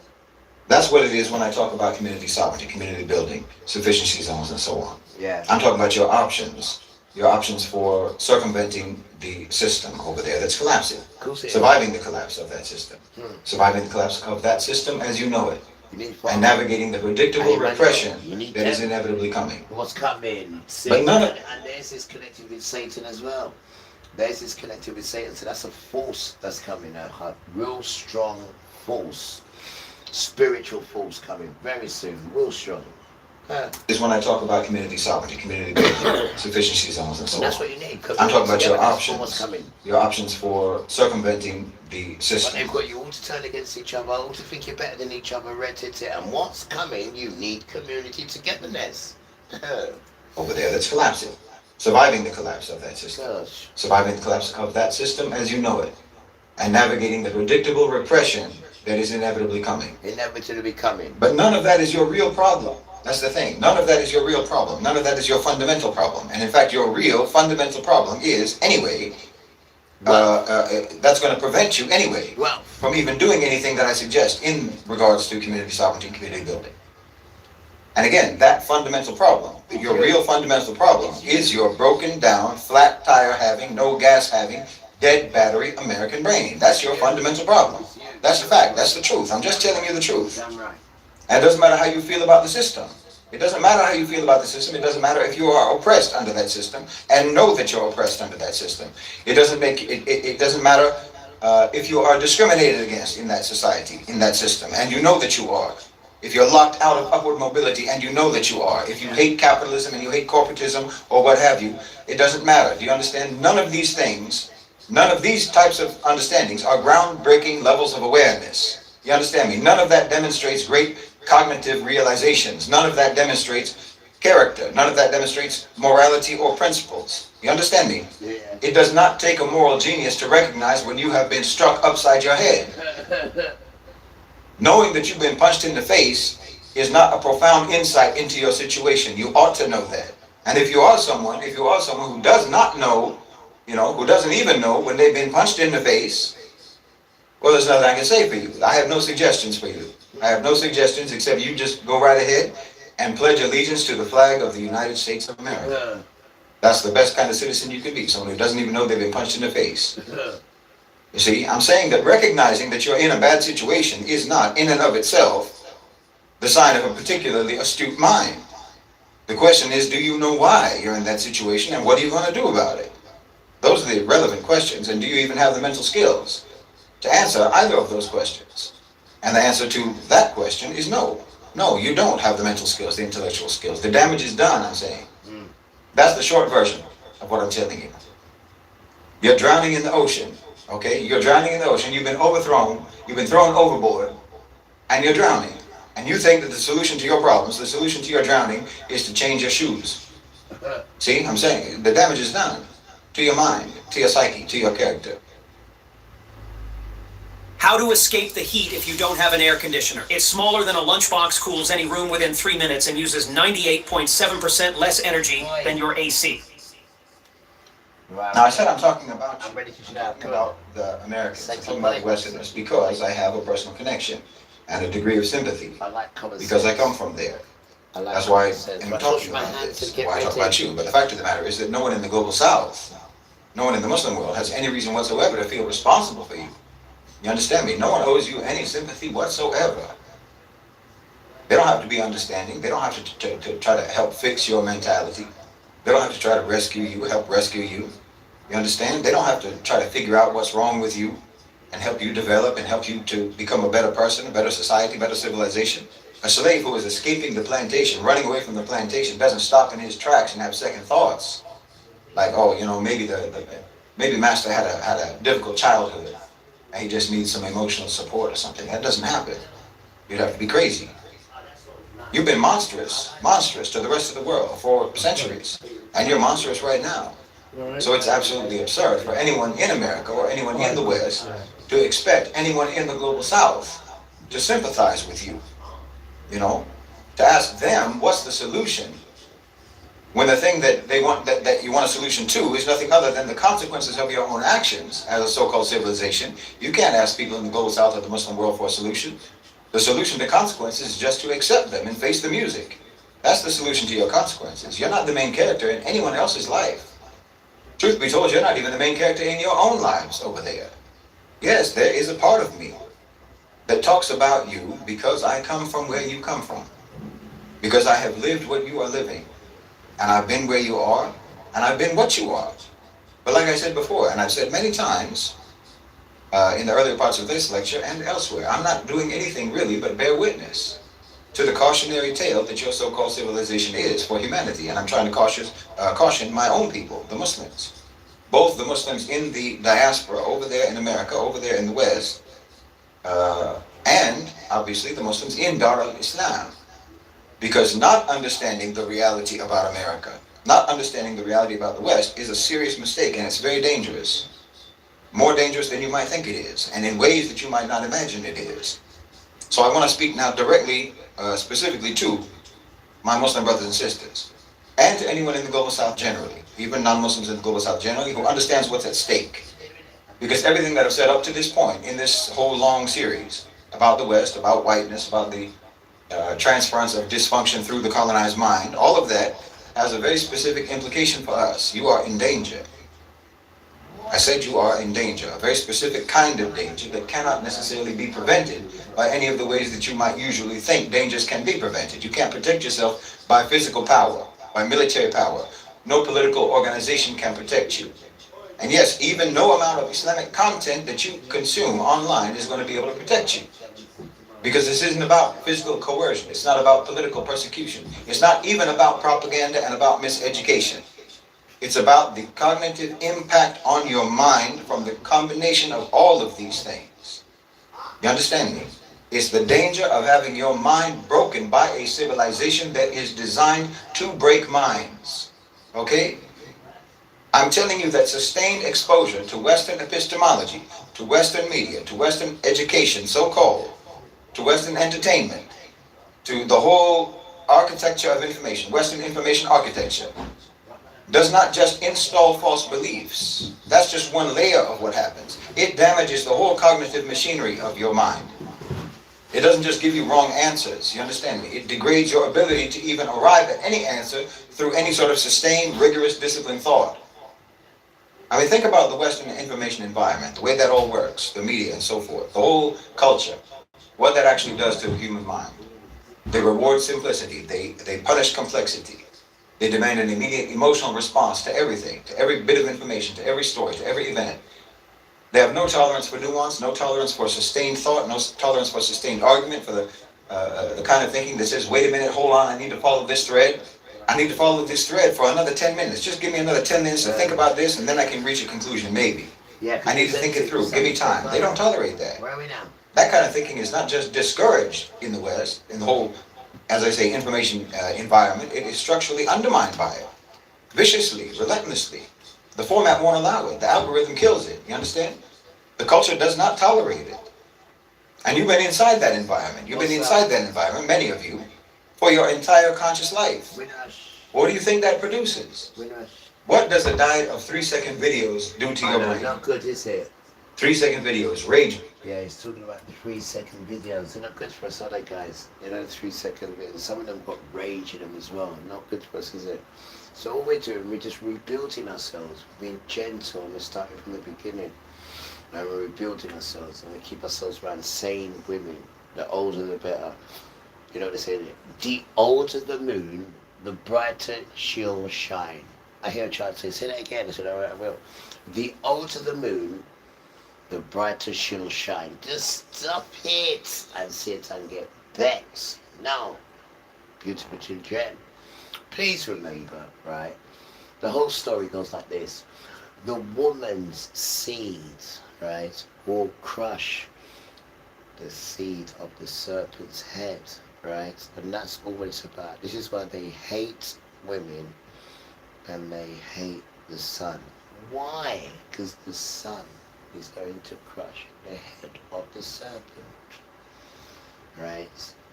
And each Triad, who you call Mary, right?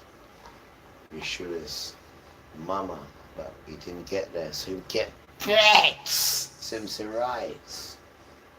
Didn't get you, but you know what? I'll get your children. And that is the dance. That is the dance. And he couldn't get that woman, could he? So he said, right, I'll get all the women down here then. So what did he do with 13 months? Turn it into 12. Cut the connection off, didn't he? And left it for who? Wait for it. No drum roll, damn tramp. Divinos, Winnie Pinos. No, don't forget Croda people. Venus is Satan's wife. Let me say that again. Let me clear up. Let me say, you know Venus, the star Venus, and no, that's his wife. You know, all these celebrations, the moon goddess, look, they do it all for her. You know April. No, that's the wrong one. You know Easter, there she is. You know Easter. That is for her. You know the egg that comes, you know the egg? The egg's the thing that comes out your vagina. That is the egg, what they're talking about. And you cannot find Easter, right, in any Bible. The word comes up once, but it doesn't mean anything like that, right? That's some winter solstice thing what they do because they're devil children. Nothing starts in the winter, everything starts in April. So he calls it April Fool's Day. Why do you think he calls it that? When April is New Year's Day. Not January Janice, two-faced Janice. Imagine, right? This damn Janice, right? Have one face yassa and have another face yassa, right? And both of the faces are the same. Wait! Right? Janice, sister. Janice. Janice is a male. Just stop it, right? Janice Two-Face is a male, right? And guess when she's born? Wait. Jan is January. Jan is Jan. What on? There's more. Guess when she's born? New Year's Day, January the 1st. Is it making sense now? Janice, January. When do they celebrate her? 31st of December, which they call New Year's Eve, celebrating for Janice. And Janice is born New Year's Day, January Janice. Multiple pagan gods done. But you see how they just subtly bring it into normal things. You see how dangerous they are. But don't forget, the scripture never lies. Where in the scriptures does it say about Easter? What up there? Where in the scriptures does it say about Christmas? What up there? Where in the scriptures does it say about Boxing Day, Bonfires Night, Halloween, Valentine's, for February, the witch? Nike is the next one that you're funding. Nike is a witch. She is a witch. Nike. It's a woman. It's a witch woman. And that's what you're funding your energy and money to.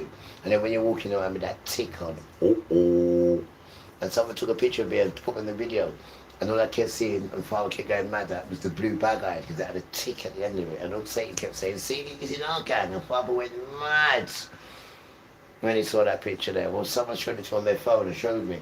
And I said, rah. So I had to throw the bag away. I threw it away about a month ago because of the tick, the Nike. The Nike Air is a witch. It's their witch. Did you know that, did you? Didn't know that at all, did you? Yeah. Many things we don't know, guys. Many. But Nike Air is a witch. She's a witch. She is a woman. It's a witch.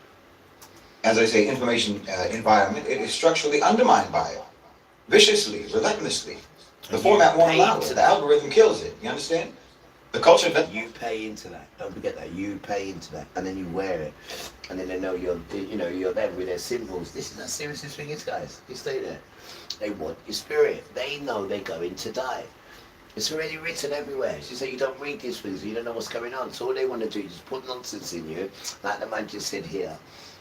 3-second span of brain memory you have, because they've mashed and yammed at your brain. So when people are trying to show you something, oh, it's too long, it needs to be 3 seconds. So what about this then? Is this much better? Yeah, that's better. That's actually no tea. That's better. Yeah, they fried your brain, that's why. You're happy there, you're comfortable. I'm comfortable there, T. I really am. They fried your brain. That's what they've done. They fried your brain. That's what they've done. does not tolerate it. And you've been inside that environment. You've been inside that environment, many of you, for your entire conscious life. You're damn right. What do you think that produces? What does a diet of 3-second videos do to your brain? I just said that at 9. I was just telling you about that nonsense. And that's where you're comfortable. You're on top of the world there. That's where you are. They fried your brain and stuff. Look at how much of a stupider you are. And anything they tell you, you believe. Because they control you, Dan. They molded you the way they want. They've even got you thinking that you're ranked, right, to go in women's changing rooms. And if they do happen to say what you're doing now, you turn aggressive, then you turn back into being a man. So you can turn it on and turn it up. Oh, bruv, I tell you, I've never been there when you've done it before, because I'm telling you, I'd smash you up, bruv, I really would. And I think Nachman would smash you up as well. Right, because there is the man's toilet. It doesn't matter if you've had an operation. Still go in there, right? Because what you're saying, that father got it wrong. Don't you dare take the piss down. Because knowing my father, he doesn't like nakedness. But what he do, click his fingers and leave you naked. And let everybody really laugh at you since you're confused. He'll unconfuse you by taking off all your clothes in front of everybody. So everybody can see what you are and just really unconfuse you. Because Father has a certain way of doing things, you know, of really bringing you to tears in front of people. He's absolutely dangerous, boy. How about you putting on women's brassiere? How about you putting on women's petticoats? Huh? What the hell is wrong with you? Next minute you're going to tell me you're going to put her makeup on and start putting on eyeliner and all that. How do you think she feels? You interfering with her private things, huh? You don't see her putting on no long johns, do you? Huh? And you've got to look at yourselves, white boy. This is not you before E. Everything you see, you copy and you paste. But listen, nobody wants to be like you. There is not one person who has copied anything you've done. Not one human being. Show me where. Not one has copied anything you've done. I mean, you've been inside that environment, many of you, for your entire conscious But you life. Copy everything else. What do you think that produces? produces? Put your pagan name to it. What does a You diet haven't got of the 3-second behavior videos do that to goes your with brain? it. The behavior. 3-second videos, rage bait, binary choices, emotional manipulation. What does that produce in the human brain over the course of years and decades? It produces an inability to concentrate. It produces a genuine, functional inability to follow sustained chain of thought, chain of reasoning, without losing the thread, without getting distracted. It produces a reflex, not a thought, a reflex, towards the most emotionally satisfying interpretation of any situation. As I've said before, it reduces you, as a human being, it reduces you to a cluster of impulses that can be activated at will by whoever wants to. It produces a mind that cannot distinguish between feeling strongly about something and actually knowing something to be true or to be right. You treat emotion as evidence. You understand? You mistake passion for analysis. And this is deliberate. This is the product. The West doesn't want you thinking. They want you reacting. Because a thinking person will ask questions that a reacting person never will ask. Won't even occur to them. They won't even have time to think of it. It won't even occur to them. A thinking person can trace causes. They can examine assumptions. They can interrogate the framework itself rather than just the conclusions that the framework produces. You understand me? And the framework cannot survive that type of examination, that type of interrogation, because it's a very weak and false framework. So the culture, the system, makes that type of examination impossible by making concentration itself impossible, by making everything a stimulus response, a loop of feelings for maximum emotional engagement and minimum cognitive work. And for Muslims specifically, this is catastrophic because Islam is a thinking tradition. It's a tradition that opens with iqra, with read, with examine, engage with reality as it is. The Quran, alhamdulillah, tells you to engage your mind at all times. أَفَلَا تَعْقِلُونَ. Do they not reason? Right. أَفَلَا يَتَتَبَّرُونَ. Do they not? That's what's it to, right? In the combative fears, right? Why do you think they're called hidden treats? Huh? You don't see her walking around like Tarzan, do you? You damn tramp, right? Just because you want to walk around like that, and think you can just go into women's toilets, right? And be a little peeping Tom and see what you can see in there.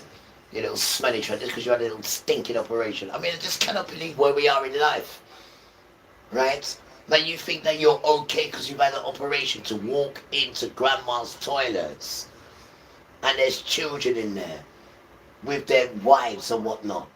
Because children are too small to go in there on their own. But you could just go in there while she's dealing with a nursing infant. I mean, this place is wicked and famous for raping children. But then now you just give them a passport to just go into women's toilets. What the hell's going on with you guys? And Satan, children, which is Esau, allowing you to do it. And you as people are allowing the system to turn a blind eye. And you're just saying, because the system's turning a blind eye, we just might as well let them just carry on raping our women and having fun with our children. But it's alright because the paedophile will give us money. But I can make money. This is the problem with you. You cannot make money. That is your problem. Right? And because you can't make money, and you've got to rely on these paedophiles, and not only they just giving you money and saying talah, you have to then go and drink blood in the combative fears. And then you have to go and make love to animals. Which ones? Well, Eminem said to me, camels and mammals. I said, yo, wait, take this thing for swap and GH. And then in the background I can hear Father said, oh, utterly destroy you. Right, so don't try it, that Eminem. He's a little boy. right? Compared to superstars like us, Eminem, right? And then what is he doing? Copying the brown boy style. It's not like he's come up with his own style. He has to go into black boys' things and make himself a name. And now he's talking about camels and mammals. You damn tramp here. Reflect. Do you not reflect? I would use you, Eminem.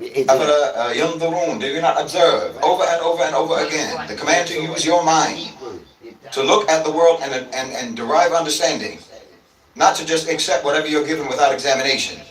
And you have been marinating in a culture that is specifically designed, specifically engineered to make that type of examination and observation and deduction impossible.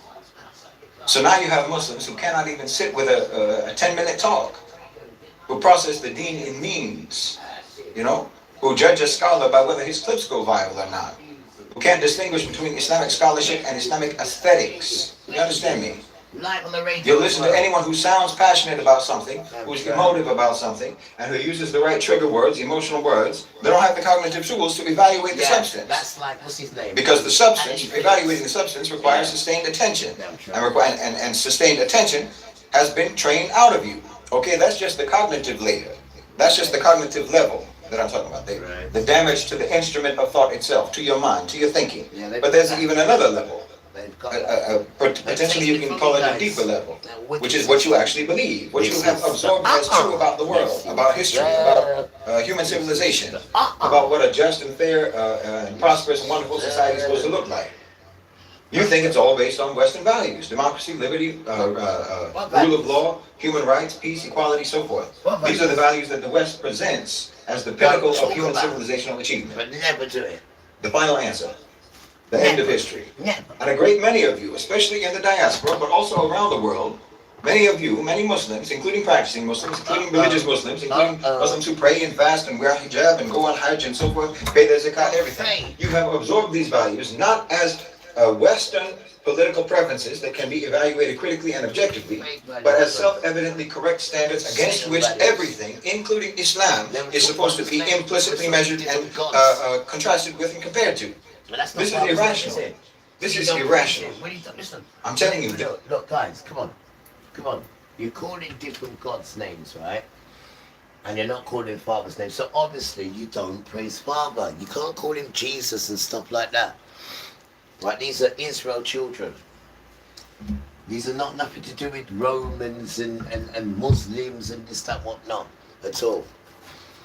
Right, so when you're talking them sort of things, stop talking about heaven and stop talking about Father and stuff like that. And stop talking about that Bible. Because the characters in that Bible are Hebrew characters, and the stuff that you're talking is completely different to what's in that book. And you're going to get yourself killed, bro. Well, stop talking it then. You're talking absolute nonsense. You're talking white supremacy foolishness was going to get you killed, then. You're better off staying away from religion then, if that's the case, to be truthful. Because that thing will get you damn well killed, man. Right, and it's making Father more and more annoyed. Right? But that's just Satan just panicking us, though, because he knows all the truth is out there now. See? And you're still following that nonsense, though. You're still following that stupid nonsense. All of them are no good, guys. All of them. All of them religions are no good. Not one of them is real. Do you hear me? Not one of them. Right? Because Father keeps telling you there's only one Elohim. There's only one nostril. There's only one let there be light. Said in Hebrew. Not said in English. Now you notice everywhere is, do you speak English? Do you speak English? Do you speak English? That's because of Rule Britannia. Britannia rules the world because of her. But it wasn't that, because Father changed the speech and made everyone speak Babel when they tried to build the tower. But before then, they was all speaking Hebrew. No one's ever spoke English, because if you speak English, guys, nothing can come to fruition. Nothing. There's no power in English words. None at all. This is why they change our words to English. Misha'el, Michael. Misha'el. Always try and change it and then take the power out of it, because they know these names have power, just like let there be light and there was light. So they changed the children's second name. So when they call them, they can't have the power to be called. But what he didn't like is the first name is even more powerful than the second name. And his father says, leave his name. He has to leave it. And all my life I haven't used the first name. I've always used my second name, my middle name, always. Always. Because he didn't want me to walk around with that name, doing the nastiness I'm doing, so he knows what he's doing, man. The man knows exactly what he's doing with his children. This is irrational. And his world. These are not serious values. The truth of the matter is, these are not serious values. It's not a serious framework, as a framework. It's not serious. They're vague. These values are very vague. They're very internally contradictory. They don't have any metaphysical grounding. You understand me? They don't produce any stable answers to any type of hard questions that you might ask. And the civilization that produced them, that produced these so-called values, doesn't even believe in them. Certainly not in practice, not historically, and not now. Do you understand me? So don't take it as a given that any of these proclaimed values are actually valuable, especially when the people who proclaim the values do not themselves practice them. That should tell you something. I've talked before about the evolution of anti-imperial, anti-colonial thought, decolonization thinking, decolonial thought. And how we went through a phase in the early days of decolonial thinkers. I have no idea. Where they wanted to prove that formerly colonized countries were capable of living up to Western values, that they could be democratic, that they could have freedom, that they could be, just as concerned and what have you, and protective of human rights and so forth, just as much as the West. Now, the obvious thing is that, obviously the West itself does not live up to any of these things in any way whatsoever. Not democracy, not freedom, not human rights. None of it at all. US. But then the thing is that you get rigged into this game of, well, we can be better at being Western than the West is. Don't be quiet. Meaning we're going to adopt your values. Right. We're going to adopt your values and we're going to excel at them. We're going to live up to your proclaimed values better than you do. Because that's already subservient. That's already subservient. That's already buying into the unthinking assumption that the West has in fact successfully articulated the best values known to mankind. They have not. You think that they articulated them, they just failed to live up to them. No, who told you their values are the best values? No. So our previous decolonial thinkers didn't go deep enough when they were trying to excavate their societies from Western domination. True. You see, they kept the flawed foreign Western foundations, and those foundations have to be uprooted. They have to be dug up, they have to be dug out, they have to be thrown out. I mean, just think about how anyone, even people in the global South, even Muslims, how they react when you say something like, we don't need democracy. Or you say something like, freedom is actually not the most important thing in society. Why, they will look at you like you are crazy. They'll look at you like you are an advocate for oppression and suffering. They'll look at you like you're like you're working for the devil himself. You understand me? That's how deep the acceptance runs. The acceptance that, the indoctrination, that Western values, that Western proclaimed Western values are just sanctified, without question, as the highest and the best and the most wonderful values that were ever put on paper. Which means, by deduction, that any other value system is inferior. That your civilization's values are inferior. Our civilization's values are inferior. The values of our predecessors, our ancestors, all of these are inferior. The West is the gold standard. Never mind that the West has never, even slightly, taken any of those values seriously or ever tried to practice them on a civilizational level at all. Never mind that. Never mind that. Everything has to still be measured against the self-evidently noble, the self-evidently perfect values of the so-called Enlightenment. You said. And see, the way you do it now is if you want to evaluate your own culture, look at your own culture, your own civilization, your own people. Yeah. Then you will look at it that wherever they don't adhere to Western values and Western standards, well, these are all areas in which they have to improve. Right. That's your metrics. Right. They have to do better, and better means they have to be more in line with Western ideas, Western concepts and philosophies and models. Like such and such country, such and such country is not as democratic as it should be. Well, who said it should be? Who said that democratic is a synonym for fair and just? That is a synonym for whatever is beneficial to society. That so-called being more so-called democratic means being better. I mean, if you even ask a question like that, you will be almost universally demonized as an enemy of all that is right and good and holy. That's how they'll do it.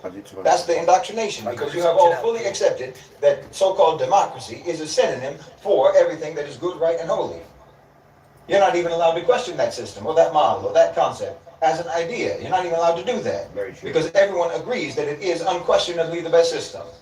So now, no matter what kind of a government you have, no matter what kind of governance your civilization had in the past, no matter how well it worked, it's always going to be measured, its value is going to be measured by how plausibly you can call that democratic. And this goes across the board. Any concept, any theory, any approach, you measure it by Western standards. Right. You understand me? You apply Western standards, and whatever, wherever what you have does not fit their mold, then those are the areas where you so-called fall short. Well, who said?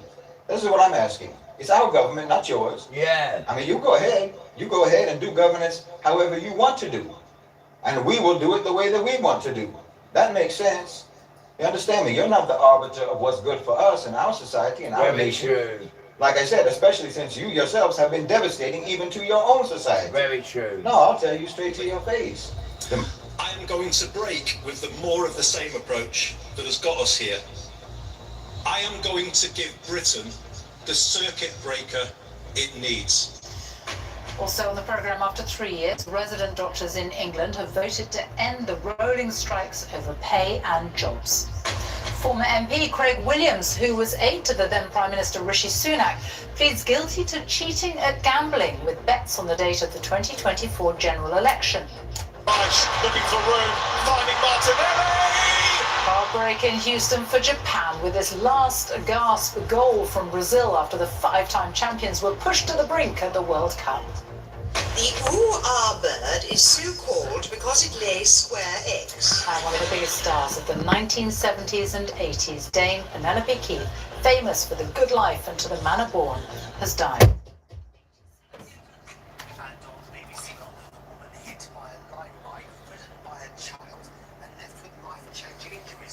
She calls for urgent reform of electric highways. No, I got a chocolate, man, I know.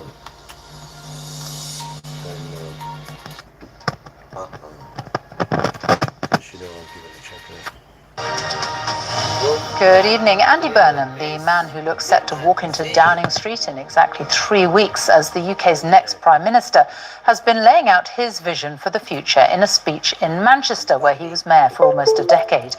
He has promised a new direction with a major transfer of power away from Whitehall and London, describing his plan as Manchesterism. He said the city would be home to a new Prime Minister's office, which he called Number 10 North, and he pledged to reduce the welfare bill and focus on a council housing building programme. Our political editor, Chris Mason, reports. This was a home fixture for Andy Burnham, the man who was mayor here a fortnight ago and could be Prime Minister 3 weeks today. Good morning, everybody. Revelling in this stage, this platform. Are you ready for this? Ready for what? His big idea today, devolution, Westminster, giving power away. I am going to do things differently. I am going to break with the more of the same approach that has got us here. The change will be the biggest change in our lifetimes to the way the country is run. He says he would set up a prime ministerial office in Manchester. It would be, he claimed, the nerve centre of a rewired Britain.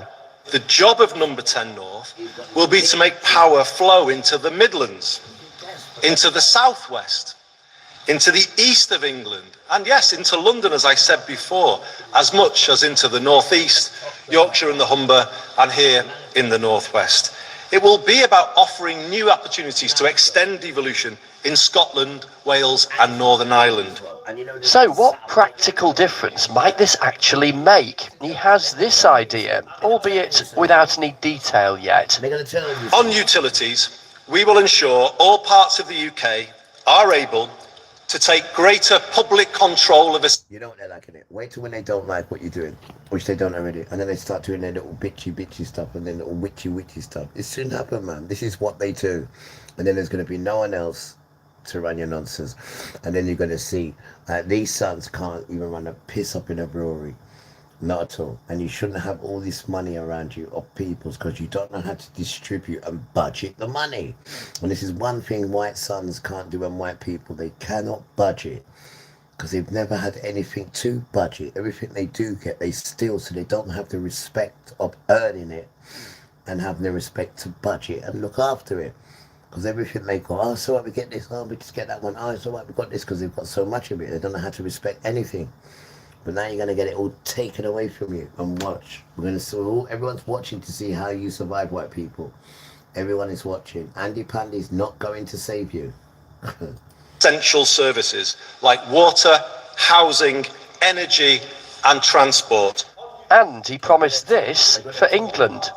Number 10 North will oversee the biggest council house building programme since the post-war period. He also wants to change business rates in England to help the high street and pubs. On arrival stage this morning, this reaction. Andy Burnham wants it number 10 in the north. But Burnham's devolution agenda, unlike ours, is stripped of private enterprise and ownership. It is loaded with Labour's instincts, more public control, more regulation, more taxes, all of the very things which have caused the problems we have today. Back in Manchester, Andy Burnham's rhetorical flourish. Imagine good growth in every postcode and hope in every heart. Well, imagine no more. Let's make it happen. This was Andy Burnham's big, broad pick for how he would like to govern the UK. Taking the lessons he says he's learnt as mayor here and trying to apply them to the whole country. He was out the door in a flash, though, and didn't take questions from reporters. There'll be lots of people, our viewers, who'll think, I want to know more about him, and I want him to face tricky questions, and he's run away today. Well, I know he'll face a huge amount of scrutiny. You know, I imagine because it was such a substantial speech that with so much in it, he wants the speech to stand on its own. This number 10 in the north idea, I mean, it's all very well, but from your perspective, it's the wrong side of the Pennines, isn't it? I'm not going to fight about that. It's a small train ride. But as he said, it isn't just for the north. Look, good luck to him. A speech doesn't change anything, but it's the start of that change that I think people want to see. This, then, the essence of that start. Andy Burnham's pitch. He's a heavyweight with hope. Chris Mason, BBC News, in Manchester. Oh, Chris is with me now. So do you have a better idea of what Andy Burnham would do if he does indeed walk into Downing Street in 3 weeks today? Yeah, I mean, I think we've got a broad brush of what his kind of controlling thought would be, that idea of distributing power away from Westminster. Clearly, though, there's loads of details we don't yet have. You know, what really stood out to me standing at the side of that room today, I spent a lot of my life listening to political speeches, is that Mr. Burnham was revelling in being on stage and revelling at making a political argument. And don't underestimate the contrast that plenty of Labour MPs will draw between what they saw and heard today and what they've been used to with Sir Keir Starmer, who is just frankly less comfortable on the public stage. It was big, it was broad, it was quite bold today from Andy Burnham, but the detail question is key, as is how he tries to be all of those things whilst at the same time being true to the bundle of promises, Labour's manifesto, that got them elected without Mr. Burnham as a candidate 2 years ago, because that's the mandate that means Labour and he potentially in a few weeks can govern. And how can he deliver in relatively short order? It's about 3 years until the next general election. We heard just a splash of some of the scepticism today articulated by the devolved governments in Scotland and Wales, run respectively by the Scottish National Party and Plaid Cymru. They'd like to see independent nations, so any idea around devolution is kind of not enough for them. Final thought, he's got hardly any time. Could be Prime Minister 3 weeks today. Chris Mason, thank you. Well, plenty more on all of that on Newsnight on BBC Two at 10:30 this evening. Victoria Derbyshire is here to tell you more. Hi, Sophie. Yes, if he becomes Prime Minister, will Andy Burnham succeed where so many of his predecessors have struggled? And will he deliver economic growth for everyone? Will his plan make your life better? An expert and lively panel try and answer those questions live at 10:30, BBC Two, BBC News and iPlayer. See you then. Victoria, thank you. 3 years after the strikes began, England's resident doctors have voted to accept the government's offer on pay and jobs and end their rolling walkouts. Resident doctors, who used to be known as junior doctors, have gone on strike 15 times since 2023. The package they've agreed to includes faster increases in next year's pay, an extra 4,500 specialty training places over 3 years, and resident doctors' pay will be 35.2% higher on average than it was 4 years ago. Meanwhile, resident doctors in Northern Ireland are taking part in a 24-hour strike about pay. The British Medical Association says its members' pay has decreased by more than 20% since 2008. Northern Ireland's Health Minister, Mike Nesbitt, said he remained committed to implementing this year's pay award, but was unable to do so until a budget was agreed. The former MP Craig Williams, who in 2024 was an aide to the then Prime Minister Rishi Sunak, has pleaded guilty to cheating at gambling by betting on the date of the general election before it was called 2 years ago. Craig Williams admitted using confidential information to place bets of up to £250. Here's Joe Pike. Why did you do it? From politician to criminal. Why did you plead guilty today? So this device is both a DVD player and a CD burner, which already makes it super useful. You can watch your old DVDs, play movies, or even burn your own discs whenever you want. And here's the part I really like. The cable is built right in. It's got both USB-C and USB-A, so you don't have to worry about carrying extra wires or adapters. Let me listen to this tramp. Let me look at this tramp. Let me look at him. From politician to criminal. Using confidential. He's even with Boris, not Boris, Rishi Sunak. Look at the picture of them there. And they're all little teething tramps. Look, couldn't keep your hands to yourself, could you?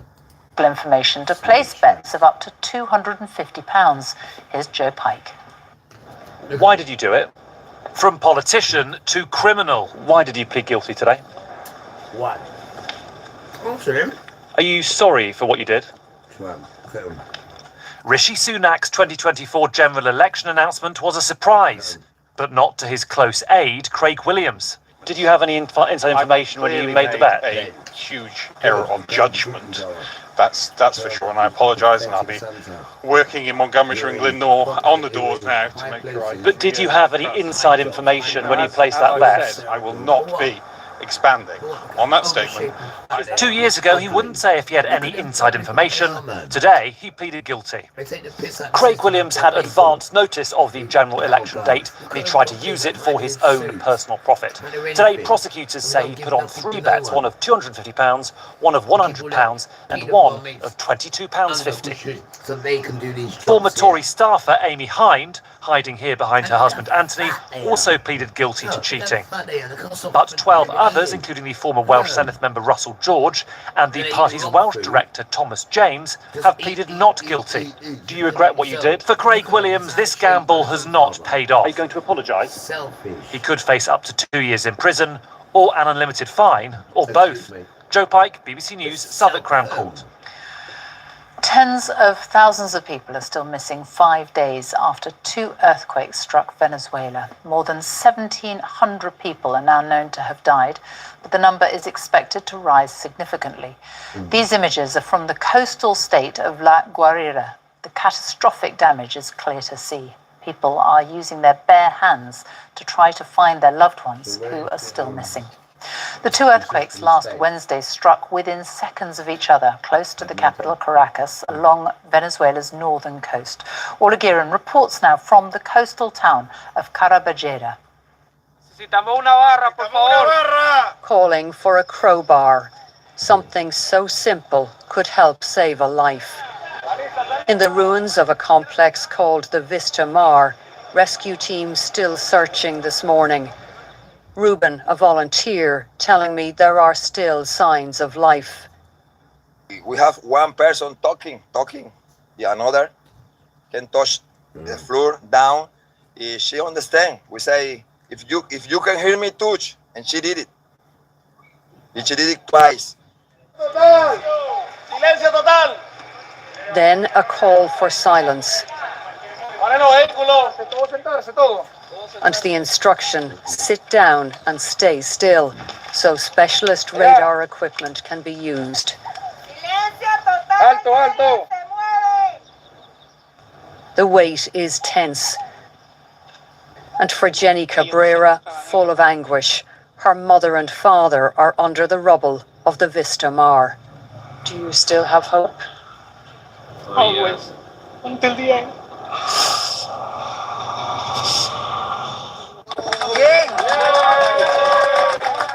Who can blame her when there are moments like this? Baby Juan David back in the arms of his father last Friday. And here a glimpse of his mother, Diana. Now recovering at a clinic in Caracas, she told the BBC her son was the reason she survived. He was my driving force, she says, so I stayed awake and alert. Every now and then I touched his nose. When he cried, I knew he was breathing. Back at the Vista Mar, the searching has stopped for now. There is no official death toll for this building or for many others. Countless numbers remain buried under the rubble, and more than 40,000 people are still listed as missing. It could be a long wait for the final death toll. Critics here say the government may be in no rush with the numbers. They say it has systematically lied about bad news for years. Orla Guerin, BBC News, La Guaira, Venezuela. Brazil have survived a scare at the World Cup after a thrilling match against Japan in Houston. Japan held Brazil to 1-1 until the last minute of extra time, when Brazil finally took the lead. The five-time champions are now into the last 16 of the tournament. Patrick Geary reports. Brazil are always accompanied by a drum roll. Such is the expectation which comes with the name, the shirt, the reputation. But opponents Japan have high standards themselves. Their aim is to win the World Cup. And Kaishu Sano's aim was spectacular. It's a brilliant finish. It's his first ever goal for his country. Stunning, shocking. Not least to Brazil, who felt he should have been sent off earlier. In the second half came their response. And Casemiro scores. It's 1-1 in Houston. Casemiro's header, nation's relief. It seemed to liberate his teammates. This is Vinicius Jr. and still Vinicius Jr. Wonderful run, wonderful save from Zion Suzuki. Well, that would have been one of the goals of this tournament. Now we had a game, but could we find a winner? Deep into stoppage time, Japan surrendered the ball. Brazil had their chance, and Gabriel Martinelli took it. Brilliantly played. Martinelli wins the game for Brazil. At the end of the drum roll was the big finish. Brazil dance on. Patrick Geary, BBC News. The England cricket captain Ben Stokes' final match in the international game has ended in defeat. New Zealand thrashed England by 160 runs at Trent Bridge to wrap up the three-match series. It's England's 7th defeat in 9 tests. Andy Swiss reports. He's seen a few cricketing miracles in his England career, and Ben Stokes arrived hoping for a final one. Before the start, the crowd retreated to his greatest hits, along with the man himself. But if he looked subdued, he soon had good reason. Joe Root brilliantly run out, and England's chances went with him. Having batted yesterday, Stokes was helpless as New Zealand emphatically won the match, and with it the series. And for England, Bazball dies where it all began. Not the ending he or his fans had wanted, but Stokes insisted he had no regrets. There's excitement, there's sadness, and all that kind of stuff that you go through. But at the end of the day, it's the person who makes the choice, which is myself, knows that it's the right one for me. And for the fans, there was frustration, but above all, sadness. There's a lot of change that's needed in the England setup at the moment, so we'll see what happens. How much will England miss him? Massively. On and off the field, you see what impact he has on not only the young players, but you've seen the young talent coming through. Well, there are still plenty of questions about why Ben Stokes has retired, especially after he was dropped for the last match following that nightclub incident. But the fans here know they have seen the end of an era. And this is what they'll miss. His World Cup and Ashes heroics in 2019 summed up his special talent. But he now leaves the England team in turmoil and without their remarkable talisman. Andy Swiss, BBC News, Trent Bridge. Thousands of tennis fans have descended on southwest London for the opening day of Wimbledon. Among the big names in action today were the defending men's champion Yannick Sinner and the women's world #1 Aryna Sabalenka. But it was a bad day for the Brits, as Katie Gornall reports. The defending men's champion opens proceedings on day one. Yannick Sinner returned to Wimbledon as the man to beat. His title defence nearly fell at the first hurdle. Serbia's Miomir Kecmanovic was inspired against the world #1, and for Sinner, there were moments of real concern. Thankfully, he picked himself up from this and was able to continue, coming through in 5 sets. The face of a very relieved man. Day one at Wimbledon brings plenty to see, but missing this year are 2 of Britain's biggest stars. Jack Draper came here hoping his body would hold up. This afternoon he was forced to pull out of the tournament with a recurring arm injury. It followed Emma Raducanu's withdrawal last night after she was diagnosed with a stress fracture in her lower leg. First round hopes then turned to British men's #1 Cameron Norrie, who was up against a qualifier ranked 144th in the world. Easy? Far from it. Michael Zeng pushed Norrie through 5 grueling sets. The win of his life. A rare first round defeat for Britain's only seeded singles player. Yeah, it means so much. This is what I think every kid dreams of, to play on a court like this in front of so many people against, such an accomplished player. So it's an amazing feeling. Norrie was one of 9 British players to lose on the opening day of the championships. Many were handed tough draws, but all unable to turn home support into a place in the second round. And we're now up to 10 British players out because in the last few minutes, Fran Jones has lost her first round match to France's Diane Perry. Elsewhere, many of the big names are through, though. Women's top seed Aryna Sabalenka dominated her first round match and won in straight sets. And right now on centre court, Novak Djokovic has got his Wimbledon campaign underway. He's taking on China's Yibing Wu. Is currently a set all in that match. Djokovic under a little bit of pressure, Sophie. Katie, thank you. One of the biggest stars of the 1970s and 80s, Dame Penelope Keith, has died at the age of 86. She became a household name with the classic 1970s sitcoms The Good Life and To the Manor Born. Our arts correspondent David Silito looks back at her life and career. The ooh-ah bird is so called because it lays square eggs. On any list of most loved TV comedy characters over the last 50 years, Margot is surely near the top. I don't understand. Just who do you think you are, Mrs. Ledbetter? I am the silent majority. Penelope Keith took the snobby, Don't bleed in the sink, I just can't. humorless neighbour of Tom and Barbara and made her one of TV's funniest and most lovable characters. Have you so much as sniggers? I'm going... Miss on some British murder. Miss British murder.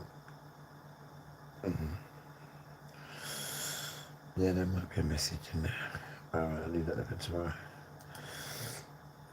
Deary me. Deary me. What about this one? What do you reckon?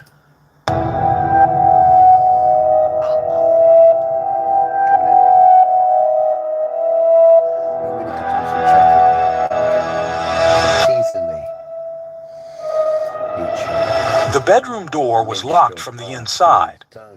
That's what Matt Baker told police when he called 911 just after midnight on April 8th, 2006. He said he had gone out to rent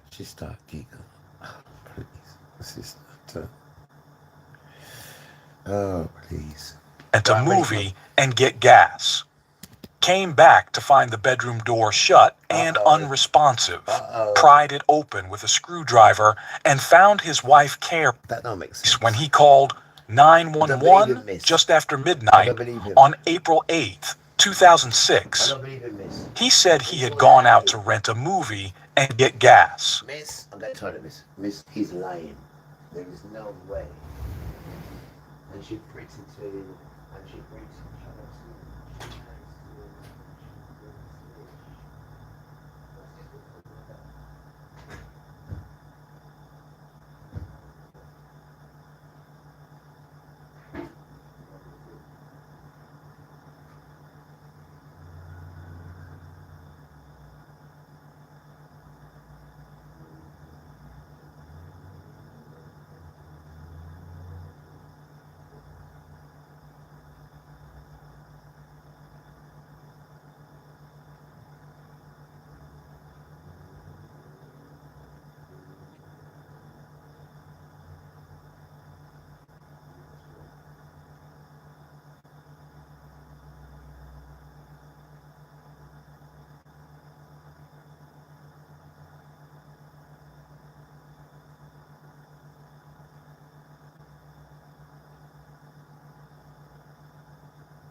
see that one, okay? Yeah.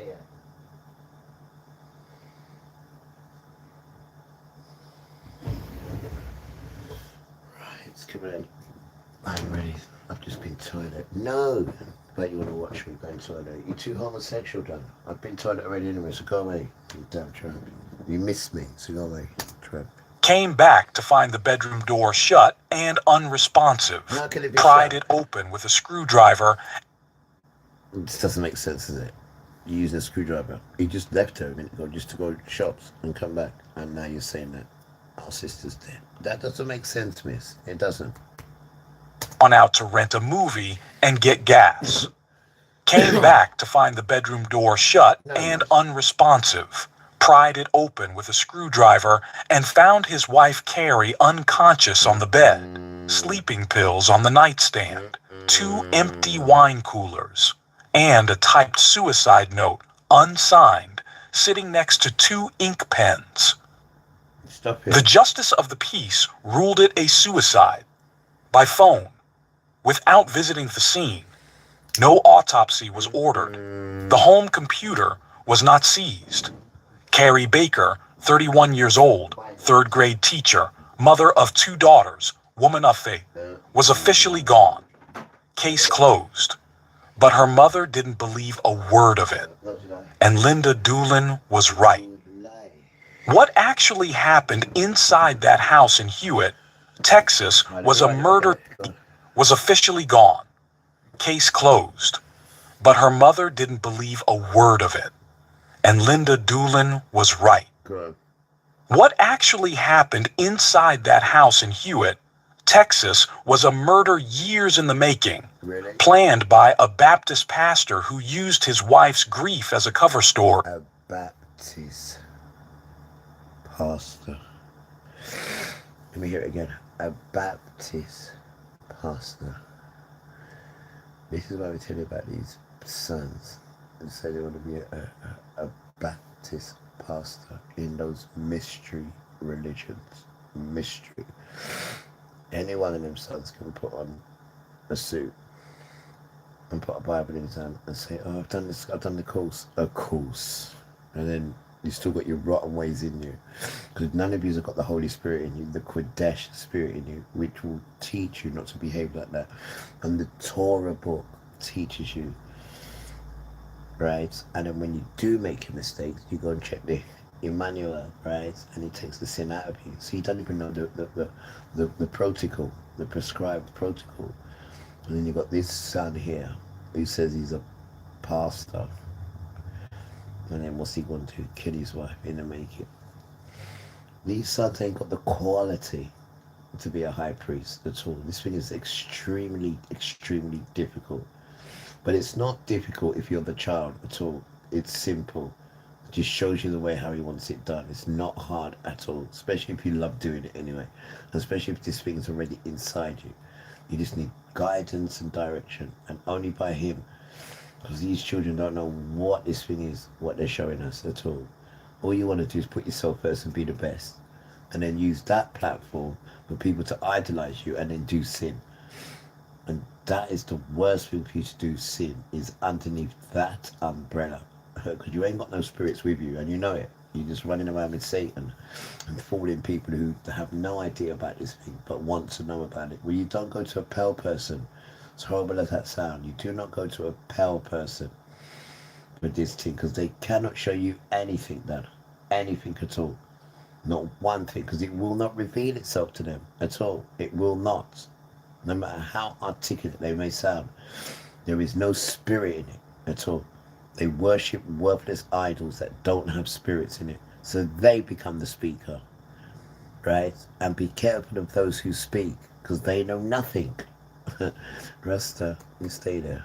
Inside that house in Hewitt, Texas, was a murder years in the making, planned by a Baptist pastor who used his wife's grief as a cover story, his community's trust as a shield, and police assumptions as the last layer of camouflage. This is the real story of Carrie Baker, not the broken woman her. And she's got 2 children as well, 2 lovely infants, 2 lovely girls. And then this pastor now has made up some story, and she's an attractive woman as well, but it doesn't matter how attractive she is. These don't know how to treat anything, nothing at all. They have no skills, they have no teaching, they have no patience, they don't know anything about grandma, they don't know anything about grandpa, they know nothing, these sons. They think when their balls have dropped, they can do everything, because the system tells them that rubbish. And then the system has them competing with us. When you've taken everything out of our hands, we ain't got nothing. Father's taking our power as well, so you should be better than us. You should be, but you're not though, are you? You have to dismantle us, and every time we rise, you have to keep dismantling us. When you should be just rising. But you're not, because you keep looking at us, and then you have to stop what you're doing because you're not doing nothing, right? And just keep peturing and keep hurting and keep attacking us. Because you haven't got no way of climbing. You don't know how to climb. And then when you see us climbing, your job is to stop us because you don't know what else to do with yourself. You damn tramp. And that is the truth of the dance. And police assumptions as the last layer of camouflage. Idiots. This is the And real their story. footprints tell you this. Their footprints tell you this, and their behaviour and how they treat their women and how they treat their children. That's what tells you what a man is. And they're not men at all. They're little boys running around with other people's toys. Tramps. Of Carrie Baker. Not the broken woman her killer tried to sell to the world. The teacher, the mother, the daughter, and the woman who still had plans for tomorrow when someone took it from her. No, we're in our ranks because we got scattered, remember? We're good children. We didn't go nowhere. We don't take holidays. We don't go here. No, we're scattered here. So we stay where we've been scattered until he regathers us. We promise a tenfold refund if it doesn't work. Traditional dentures can lead to jawbone loss and alter your facial contour over time, but this denture completely avoids such issues. None of it. You're mad. So he'd be a good boy. Yeah. It's not hard, especially if you don't like disease and infection. Just.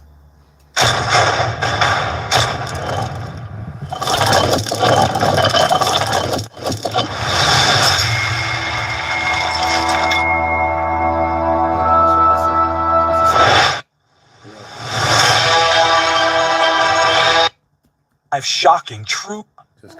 Lynn Doolin was born on August 13th, 1974, in Salt Lake City, Utah. She's got the same face as Elizabeth. Look how beautiful she is, man. Look at that lovely face done. And the man just did what? Killed her. Her family eventually settled in Waco, Texas, where faith, education, and community formed the backbone of daily life. She graduated from Waco Christian High School in 1993, enrolled at Baylor University, and later earned a master's degree from Dallas Baptist University. She wanted to teach. She was building toward that with focused, deliberate ambition. People who knew Kari used the same words over and over. Outgoing, warm, present. She remembered details. She showed up. She was the kind of person who made a room feel occupied just by walking into it. Not someone who drifted through life waiting for direction. Someone who had her own. In the summer of 1994, she was working as a counselor at a Baptist day camp near Waco when she met Matt Baker. He was 23. She was 20. He was articulate about faith, easy with people, heading to seminary. Her parents liked him immediately. Within 3 months of meeting, they announced they were getting married. The wedding was at the Doolin family home. Fast, almost startlingly fast. But no one in their world saw anything to worry about. He was a man of God. She was in love. Everything seemed to be falling into place. It is worth pausing here on that word, trust. Carrie Doolin came from a world where trust in community, in faith. Matt enrolled at Baylor's George W. Kinsey, then Cassidy, born about 18 months later, then eventually Grace. From the outside, the Baker family looked like everything a church community could hope for. Matt was gifted at the public version of himself. charismatic at the pulpit, a teenager. She spent nearly a second shattered Carrie. Joanne Bristol. She wrote her daughter. The loss shattered Carrie. She sought diagnosed with a brain tumor. Behind that image, a very different life was being lived. But in this period, almost no one had reason to see it. In 1998, the baker's daughter, Cassidy, was diagnosed with a brain tumor. She spent nearly 90 days in treatment. She came home. On March 22, 1999, Matt found her not breathing. She was rushed to the emergency room and did not survive. The loss shattered Carrie. She sought counseling almost immediately with a therapist named Joanne Bristol. She wrote her daughter's name across her Bible. She prayed through the darkness. Her therapist later testified that in the entire year after Cassidy's death, Carrie had never been suicidal. She was devastated, yes, but steadily improving. She had grace. She continued teaching. She kept going. That grief was real. It stayed with Carrie for the rest of her life. But what would happen later was that the man who was supposed to protect her would weaponize the most painful chapter of her life as a cover for her murder. The Baker family continued to function publicly. Matt preached, counseled, showed up where he was supposed to. Carrie taught,